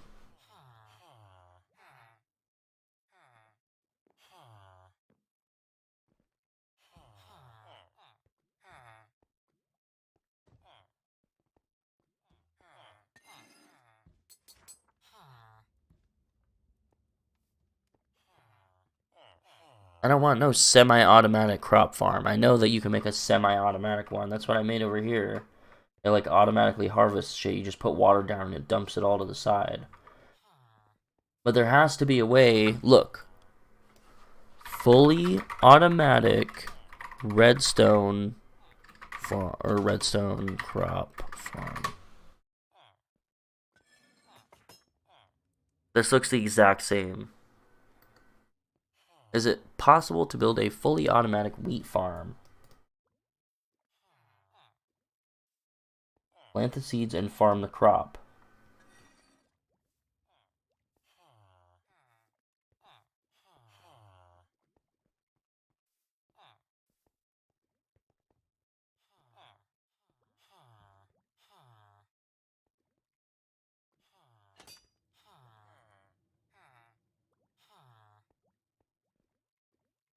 Bone meal farm? I don't care about villagers.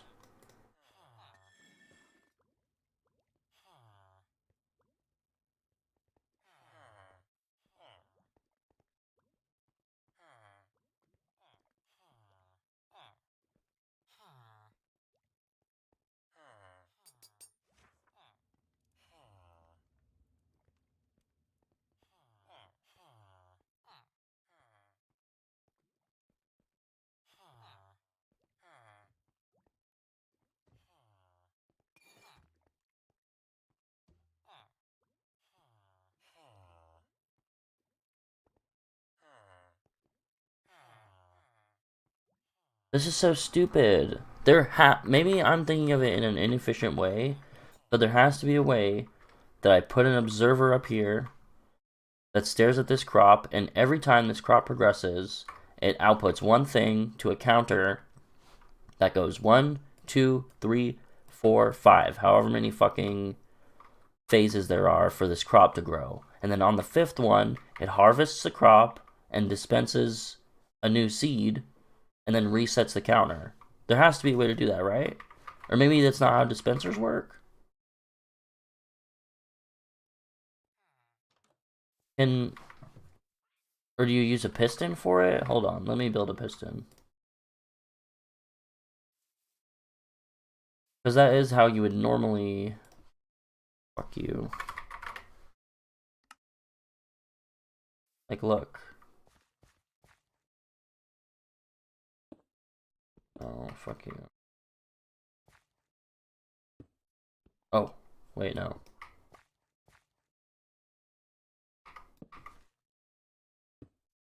Okay.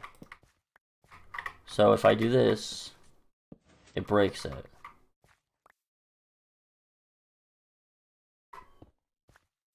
Okay. What if I use a dispenser? How do you make this? A bow?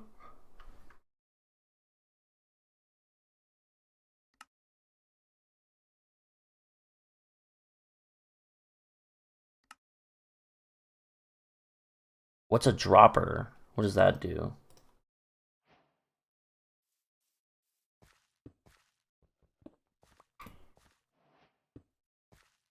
Like, will this drop a seed in if I activate it? Or does it just literally drop it out of its fucking inventory? It does. So we need a dispenser. So we need a bow.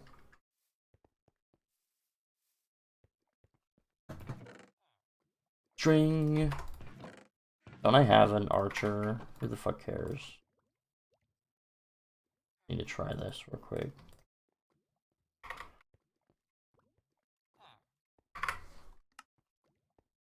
Okay, here we go. Does it have an input and output? No.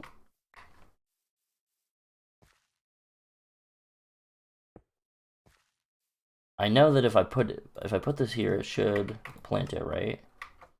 Are you fucking kidding me?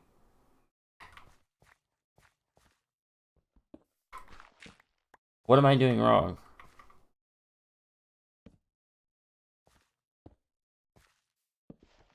Does it have to be literally...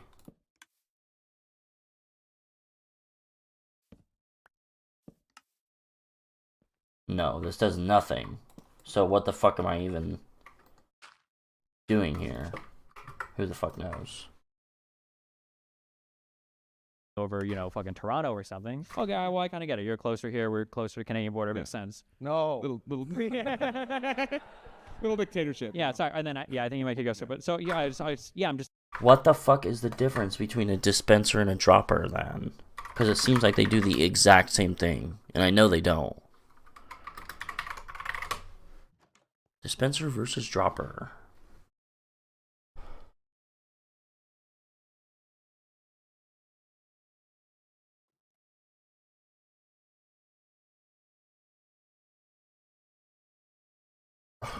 I'm talking about Minecraft, bro.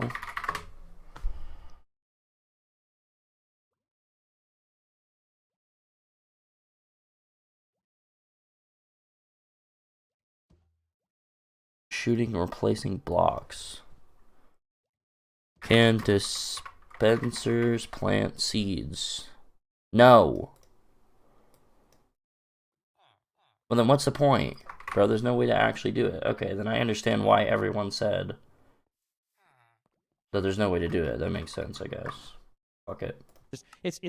Can you see from my side how like that's like really confusing to me as I'm trying to figure out like, what do we vote? Because like everything you've described so far, I could kind of get if you were like, so I just didn't vote. I stayed home and I was like, fuck it. But you did. You were driven to the polls to go and vote for Trump. And was it really illegal immigration and unrealized capital gains when you were at the polling place? You were just like these fucking. Well, no, because it was mainly that I was undecided up until election day, and even on election day, I was still undecided. It wasn't something that I was like, okay, I'm going to vote for Trump.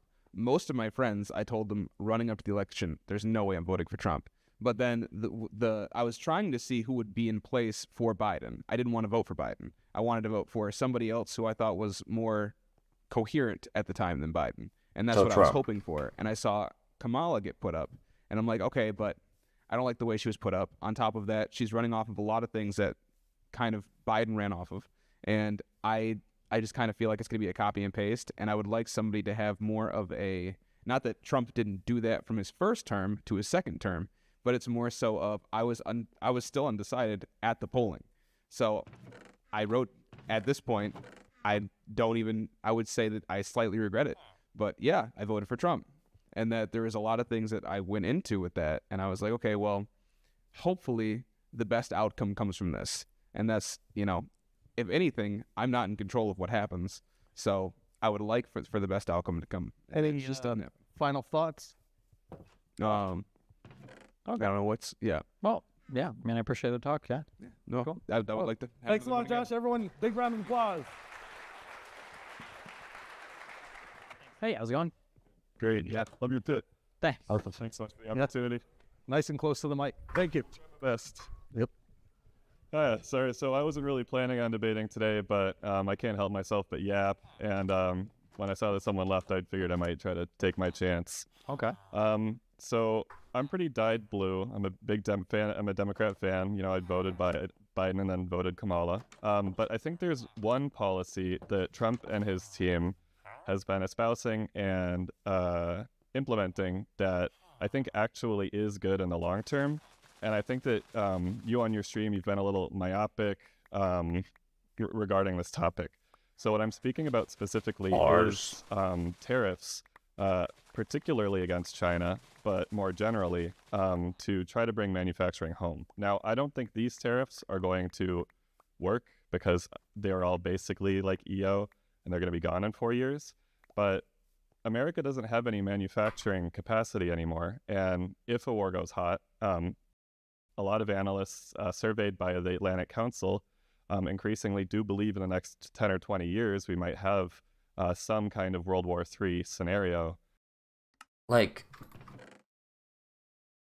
this is what they use. A war against who? Against, like, China? I guess that's okay to say, like, if we're relying on Chinese manufacturing for stuff, but aren't we partners with, like, all of Europe and all sorts of other fucking places around the world? Do we need, are we assuming that if a war happens, we're not going to be able to rely on any other country? Like, even in World War II, we were like, I want to say we were fully teaming up with, like, Europe, weren't we?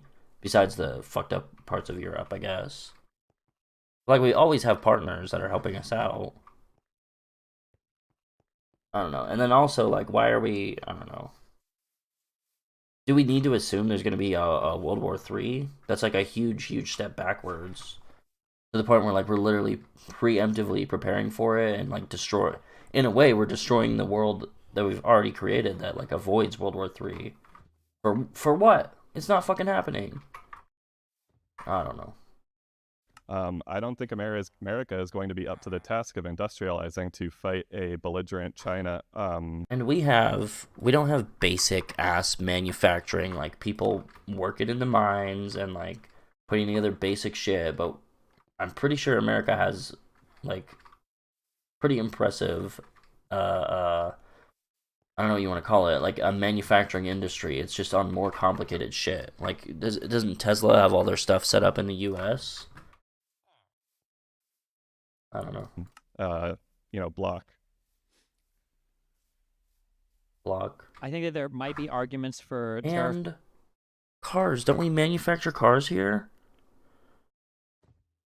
Are cars manufactured in the? Oh, I know a lot of them are. A lot of them are assembled in Mexico and Canada, or at least Mexico. Look, this random thing from USA Today says roughly half of new vehicles sold in the US are assembled within the country. Targeting certain sectors. If you're talking about national security stuff, Donald Trump is not targeting certain sectors. This is also true. You know, you would think, okay, then we need to protect like certain things, but he's just doing complete fucking blanket shit. There's just no way that you could use this argument. The tariffs are so dumb. Holy. I just need to double check real quick. Trump back off tariffs. Didn't he back off a lot of them? Just trying to generate some AI. Yeah, no wonder it can't fucking generate. No, they won't lower taxes.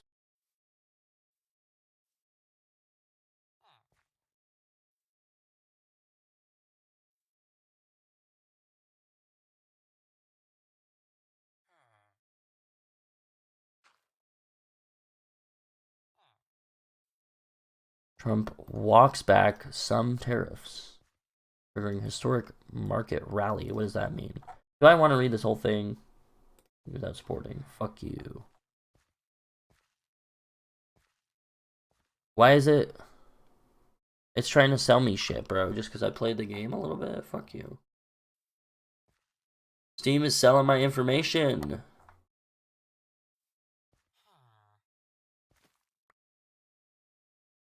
Okay, never mind. I'm too fucking lazy to read all this, but he backed off some shit. You could take as a country to become safer if national security is what you were interested in, like, for instance, shoring up your allies or building stronger relations with your neighbors. Yes. Donald Trump has nuked both of those. Europe is turning their back on us, and Mexico and Canada, our other two largest trading partners, no longer trust us. I don't think that Donald Trump is instilling any amount of confidence in investment in domestic manufacturing because these tariffs are changing so much. CapEx, it takes a long time to build a factory and to invest in a place and to have it up and running. And even if you would at this point, why bother building in the United States when you can't ship to any other country now because everybody's going to be tariffing you because of counter tariffs? True. So if there was ever an argument for revitalizing or for bringing some kind of national security to the United States, I think Donald Trump is not. He's taken every single step in the opposite direction of that. If you want to talk about, revitalizing manufacturing, I mean, the largest manufacturer in the world of goods is China, and the second largest is the United States. Yeah. Like, we manufacture a lot of stuff here. People talk about, the destruction of manufacturing, but under Joe Biden, we reinvested a ton and it was growing pretty significantly. Nothing that Donald Trump is doing, and nobody is saying this, nobody is agreeing that anything he's doing is instilling any kind of confidence in people making investments into manufacturing here in the United States. So if those are things that you're concerned about, honestly, doing nothing would have been better than what Trump is doing now. And the tariff policy. Yeah, and absolutely. I think that if we're unable to maintain a coherent tariff policy going forward, I think it will crash and burn. And I think even that's probably the most likely scenario. I think the European Union as a whole is slightly beating us out in comparison to China.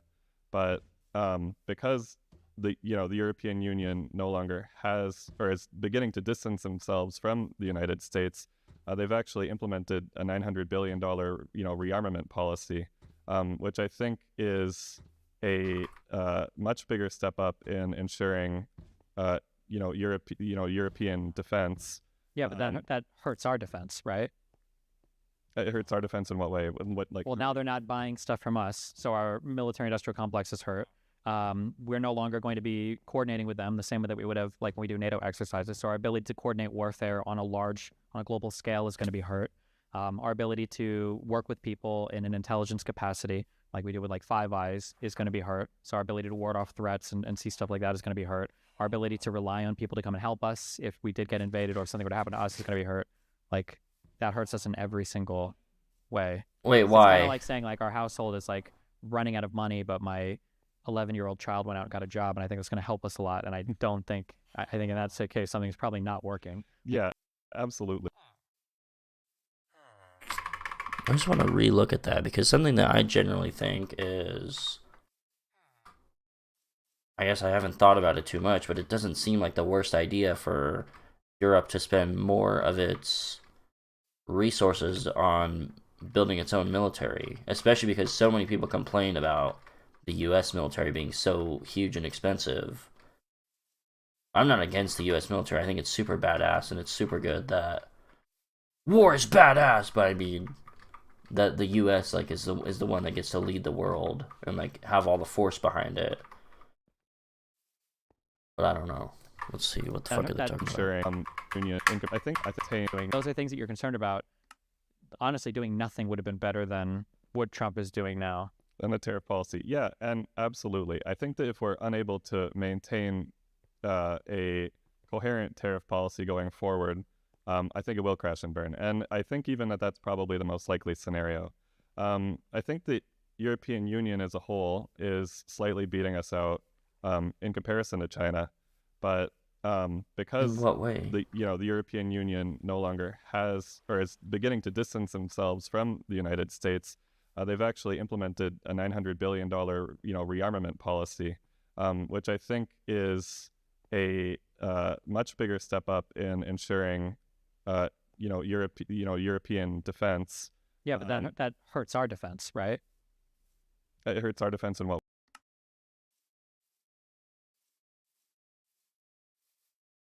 I don't think it's just the Europe spending their money. I think it's the retraction and like the step back of America just like not being a reliable partner.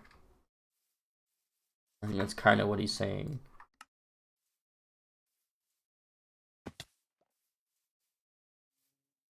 Way, what like? Well, now they're not buying stuff from us, so our military-industrial complex is hurt. And that one, that is true. If they literally are building shit themselves, then we're not the ones like supplying it and building it as much.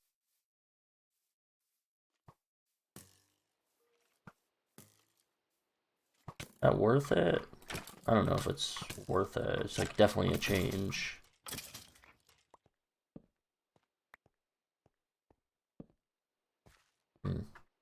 I haven't thought about that.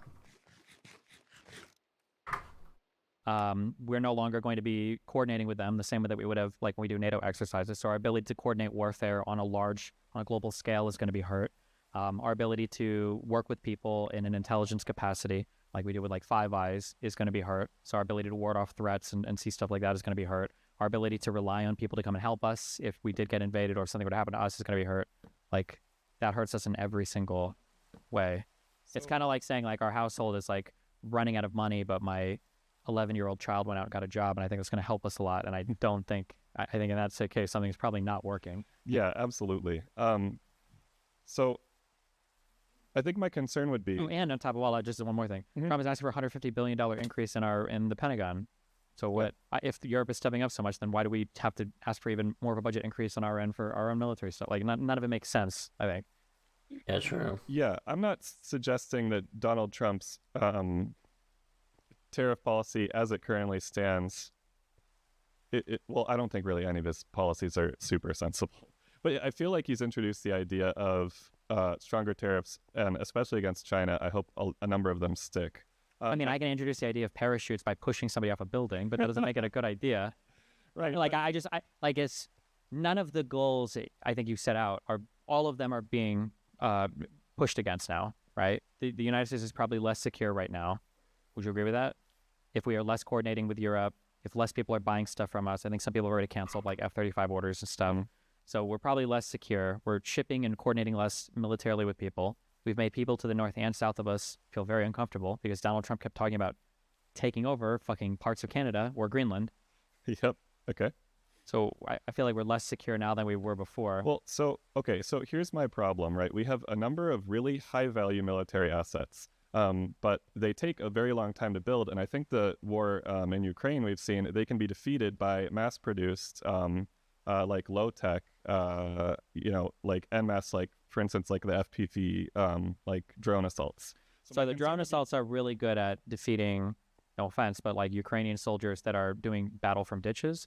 I don't think the drones could be defeating F-35s shooting missiles from 20 miles away. Like, yeah, they can beat Ukraine, but Ukraine's Air Force, I think, consists of like the extras from the Top Gun 2 set right now. Again, no offense to Ukraine, but like I don't think that war would be a model for what it would look like for the United States. I think that the second Gulf War is probably a closer model to when the United States was to go to war with somebody. We just Yeah, and I don't want to denigrate our current strike capacity, particularly like in like a principal territory attack by another nuclear power, right? I think nuclear. What is the Gulf War? Did he say second Gulf War? The Iraq War? Yeah. Was that our invasion of Iraq? From 2003 to 2011. Yeah, that was like after 9/11, right? We fucking invaded Iraq to overthrow Saddam Hussein. I don't know shit about all that. I just didn't know what he was referring to. Deterrence? Deterrence, thank you. Nuclear deterrence is still effective if there's going to be like attacks on principal territories. But I think that, it seems likely to me that we could lose significant parts of Asia, including large areas of our current manufacturing, to China.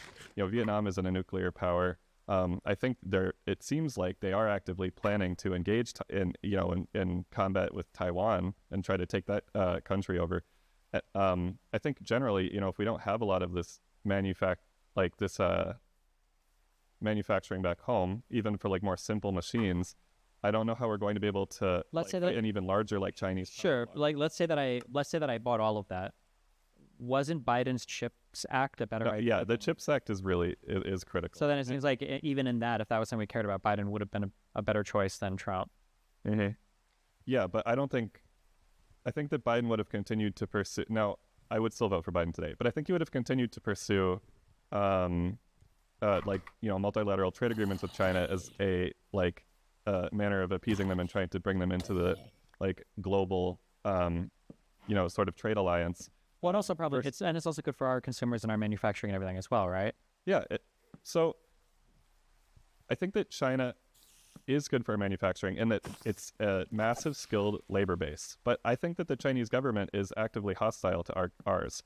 Look at how effectively foreign agents utilizing social media, TikTok, and every other social media platform, sourced from places like Russia and China, have been at destroying the American ideological landscape. Yeah, I think it's a big problem. But right now, you have one political party, and you can't even say the R word around them without them screeching Russiagate and totally shutting their brains off and being unwilling to even engage in that conversation. So, the idea that Russia and China are trying to influence us on our social media, okay, well, let's go ahead and tariff every single country on the planet by 90%. That's just an unhinged response, and it's probably not getting us any further to any of those goals. One of the big issues I have is that it's just, I feel like Trump swings with a sledgehammer, and then people will look at the shattered pieces of whatever is left on the ground and go oh, well, that thing was kind of messed up before, right? And it's yeah, but Jesus Christ. It's just, this isn't effectively combating anything. It's not effectively moving us into any positive direction. I feel like we're getting worse on all of our goals. Manufacturing is going to be worse in the United States. Every single manufacturer has said so. The security is going to be worse in the United States. The fact that people are canceling orders and we're going to be working less with other countries seems to further that. If we were worried about places like Taiwan getting taken over, well, I mean, if China looks at how we are treating Ukraine and Russia, why wouldn't they? I'm pretty sure I don't know if Trump has said we wouldn't do anything in Taiwan. I feel like he's made statements almost to that effect. Yeah, I don't know. It feels like if we did care about any of these things, Trump is basically the worst guy for the job. Right. Yeah. Any final thoughts there, Mr. McDowell? Absolutely. Yeah. No. And so generally, I do think I agree with you. However, I don't think that anyone else would be batshit crazy enough to implement or normalize the idea of wide-ranging and large tariffs to protect what we would consider to be low-level or crappy manufacturing jobs. I agree that they're low-level and crappy, but I am worried in a future 20 or 30 years from now that we might be fighting, a large power block that has taken over a large amount of even the foreign, basic parts manufacturer that we're currently utilizing. And if they decide to just stop trade with us and become the global hegemon themselves, we're not going to be able to stop them. Yeah, but I guess, because I have to ask, just let's assume that these manufacturing jobs come back. Who's going to work them? Because our unemployment is 4.5% right now. Yeah. We also want to deport 20 million illegal immigrants that are also working in the United States. I think what I would contest there is that it's actually relatively easy to permanently disable a large number of the modern conveniences that we appreciate. Satellites, especially United States satellites, China has mixed their commercial satellites with military use. But a lot of them can be lasered down. That technology currently exists and has been tested. Internet could be cut. If China wanted to hold the world hostage right now, I think they have a pretty good shot at doing it. So what I would say is that, yeah, no one wants to work those jobs. They suck, and we don't have the capacity currently. But if we aren't prepared for a world in that state, I think that we could wind up in a situation where a large amount of our service economy just kind of gets shuttered, because the technology has been, the global internet's been sliced. Our satellites are no longer available. We lose a lot of those, conveniences of modernity. Sure. Okay. Yeah. I guess I would just say that I think that if this is a thing we were legitimately and genuinely concerned about, what we would be doing is we'd be trying to build up like Mexico or South America or our European partners more so that they have a larger capacity for that type of manufacturing instead, rather than nuking half of our economy in the hopes that somehow we're going to be outcompeting the 2 billion Chinese people at making widgets. But I mean, that's, but yeah, that's just how it is. Okay. All right, everyone. Mr. Thanks so McDowell, much. Yeah, thanks, I big round of applause. Nice. And mic keep is it so fucked up. going for Destiny.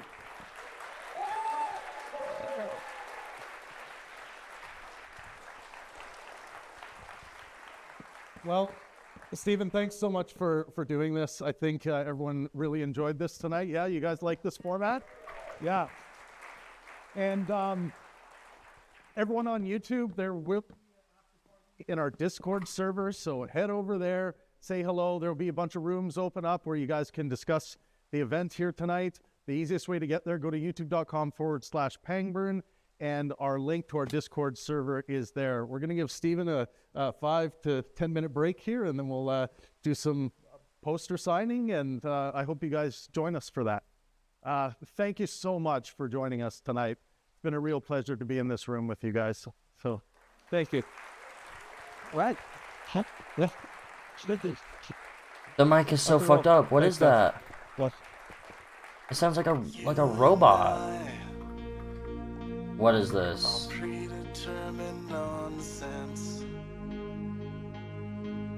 Holy shit.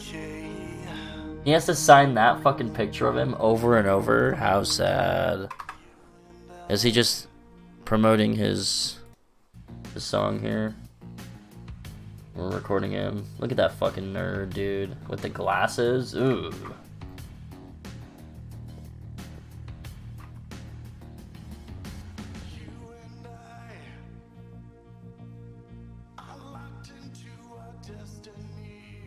Destiny.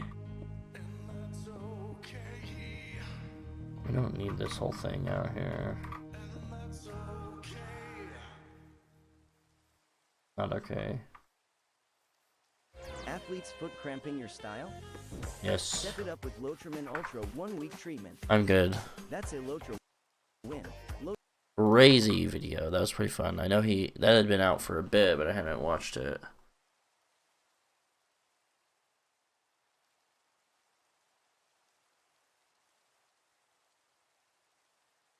Who is that one guy named Pickle? So is this still broken? Can I fix this?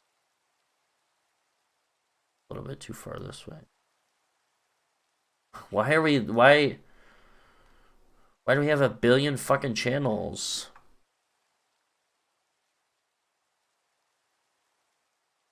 This fucking server is just completely... It's just nuts is what it is.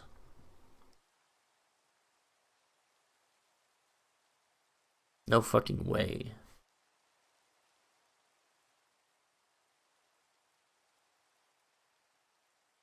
Okay, I got like 20-30 minutes. I'm gonna get off for a bit.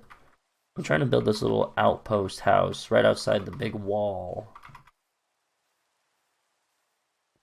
I feel like that'd be kind of cool. But it's kind of fucking huge. It's like obviously taller than the wall. I don't know, maybe I got carried away. I also don't have enough shit to build it, I don't think.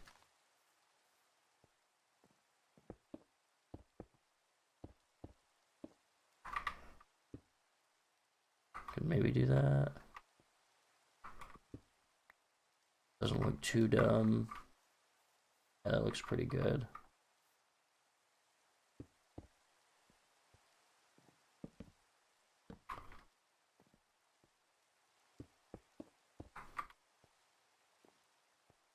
Pickles for Pickle Rick. And this, do we need to build this up? Or, yeah, we'll just throw it on top. Fuck it. And I'm worried about this very top one. How the fuck am I gonna build it? We'll do like a similar thing. Oh, not that. Like this. Yeah.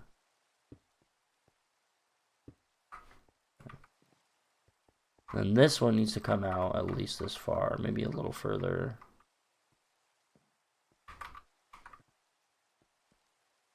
Looks wonky as fuck.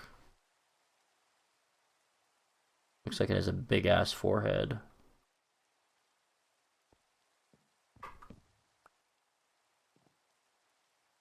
We could just do that and then leave this thing here. That looks okay.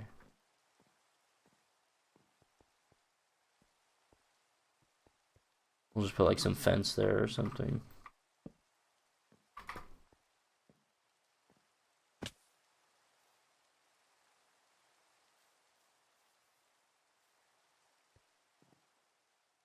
Mr. Potato Head. Fuck you. Oh my god.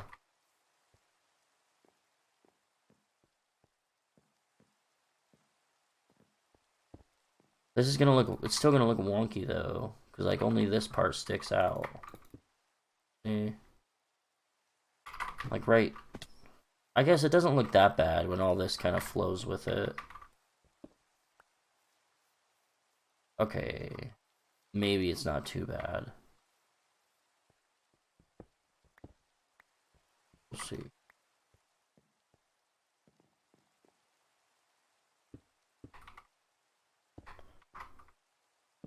I feel like we do need that there. This is gonna look wonky though, look. Shit.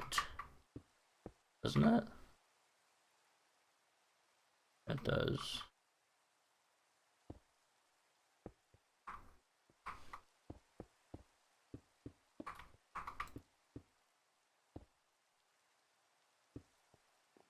Wait, no, does it really just flow right into it? How the fuck did I do that? This one flows into it, but the other one doesn't. How do I build this then? To not look like completely fucked up.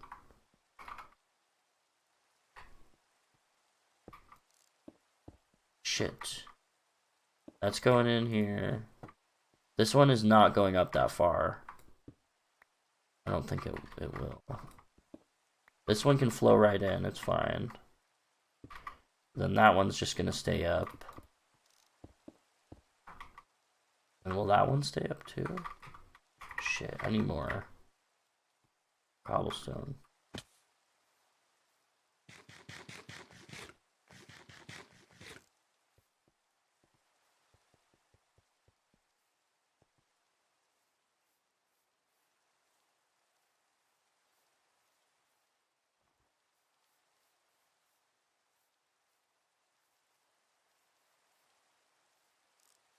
I'm about to bomb this whole motherfucking plane.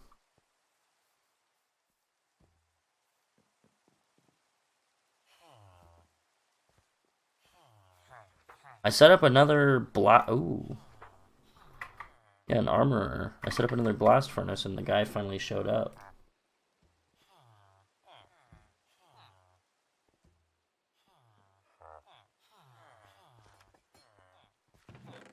Stone. Rock and stone.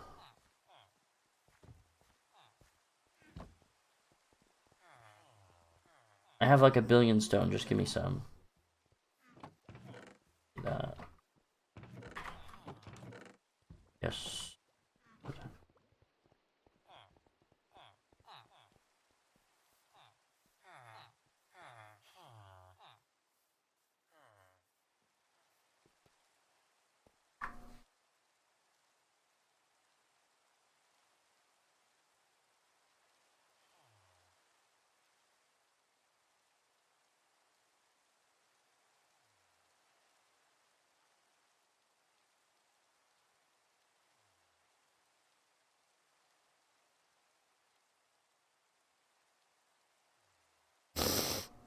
Why the fuck is it displaying? My stream is displaying information really weird. I don't know.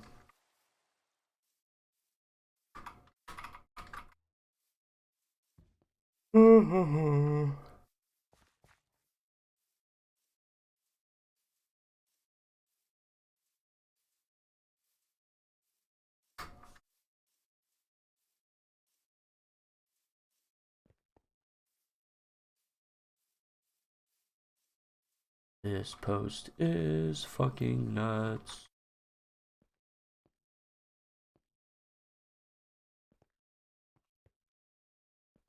Okay, how is this gonna work?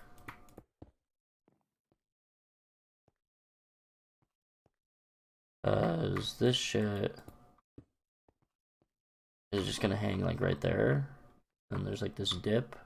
I don't know if I want to smooth it out. I feel like I want it to have like, I want it to hang a little bit. I feel like it looks kind of cool.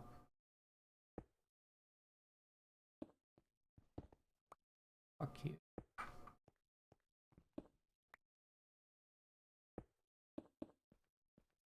But should it hang like that or should it hang inside?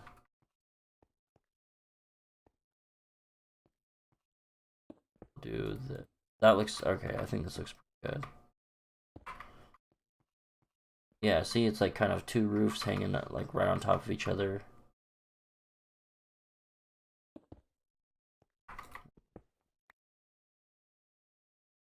That though, and then this should work.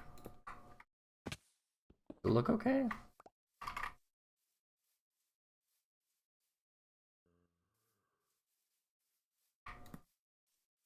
Looks a little bit weird, but pretty good.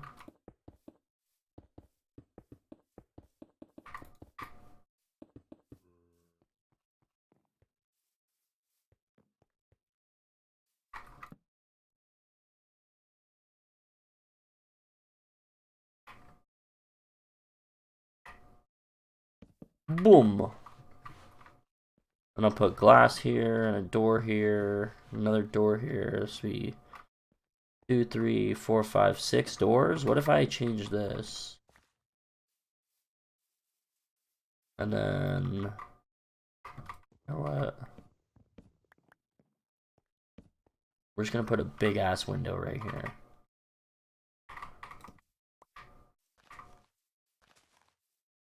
That should look pretty cool. In it. And I don't know if I have to cover the top part. It's kind of whatever. Fuck it.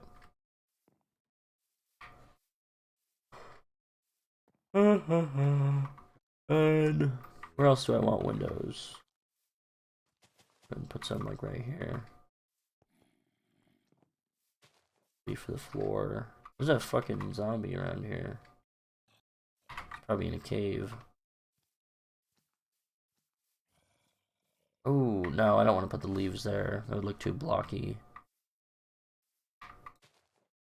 One of these.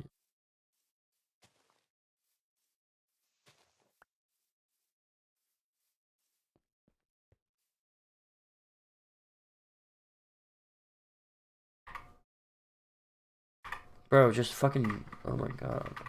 Work! Okay, and then the last two for this right here. Does it look okay? Looks okay. Oh, I need to put, it's probably a good idea to put torches up here. Yeah. I do like how the roof turned out here. Like layered.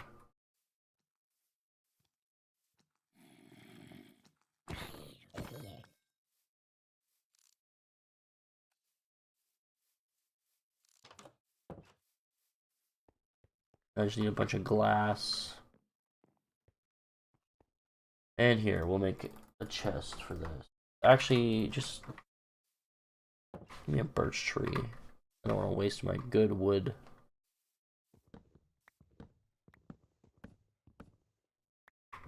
Make some sticks.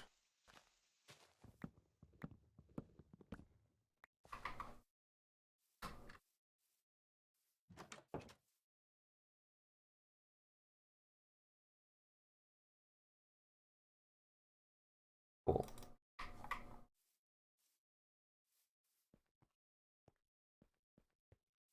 Throw him right here.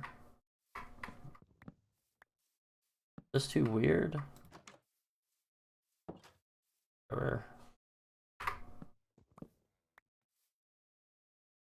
I'll just put it here. Fuck it.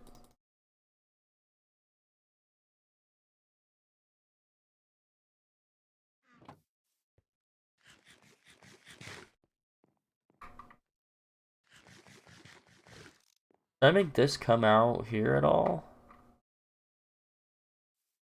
No, I feel like it would look weird. We'll just have the leaves here.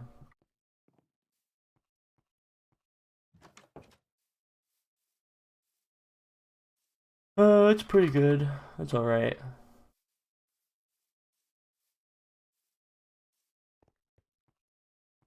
I like the roof.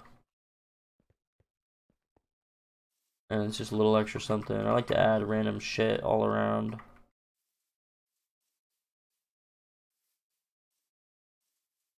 Nuts. I have a lot of random little houses down here. I like this area. I just need to keep adding more shit to it. And I should probably build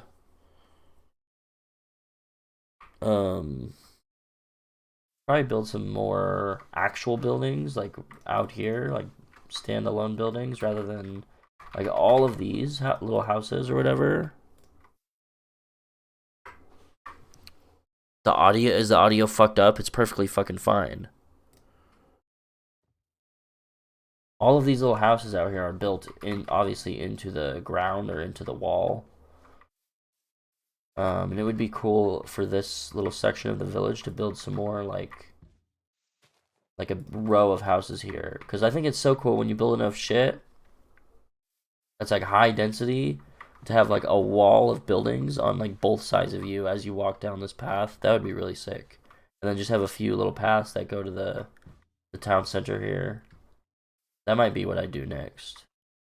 And I like this big tree in the middle, but these ones are probably in a weird spot.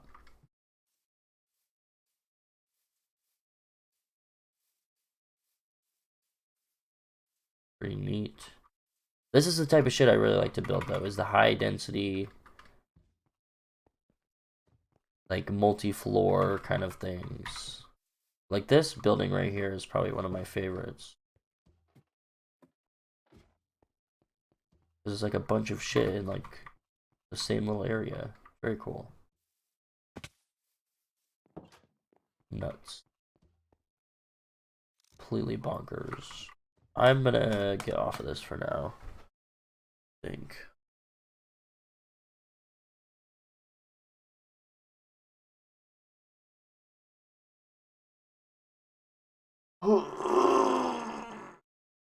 I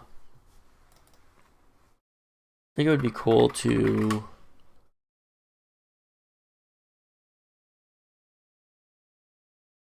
do more like social media stuff, kind of. Like I like to fuck around on Twitter and just argue with bots. I guess they're bots.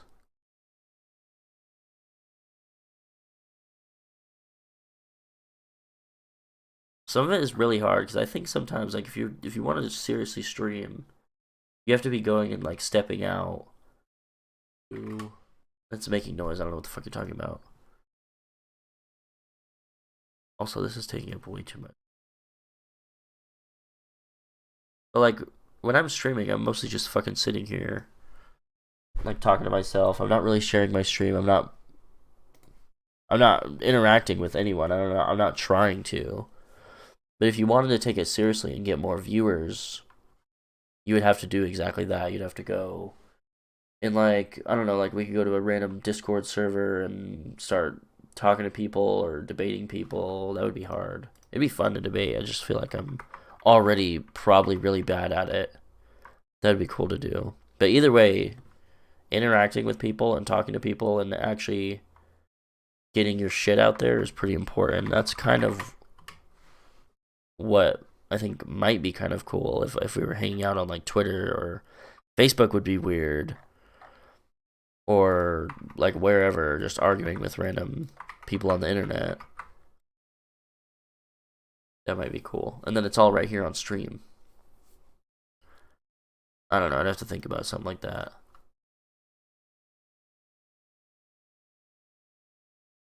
I don't even know where, like, what I would do.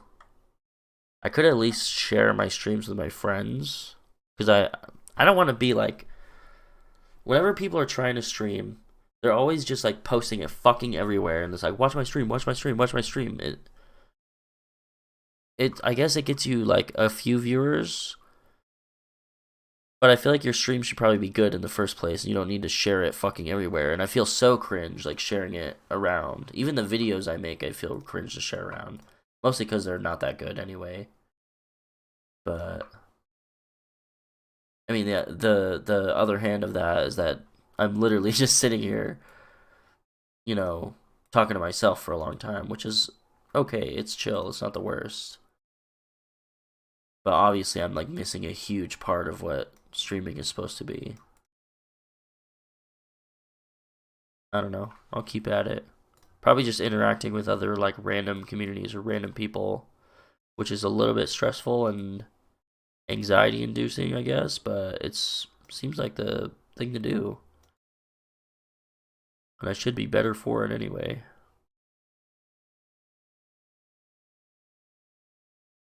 I don't know. Random shit. I'm gonna turn this stream off and go piss and then go do lunch stuff. And I'll I should get back on later this afternoon, right? Whatever.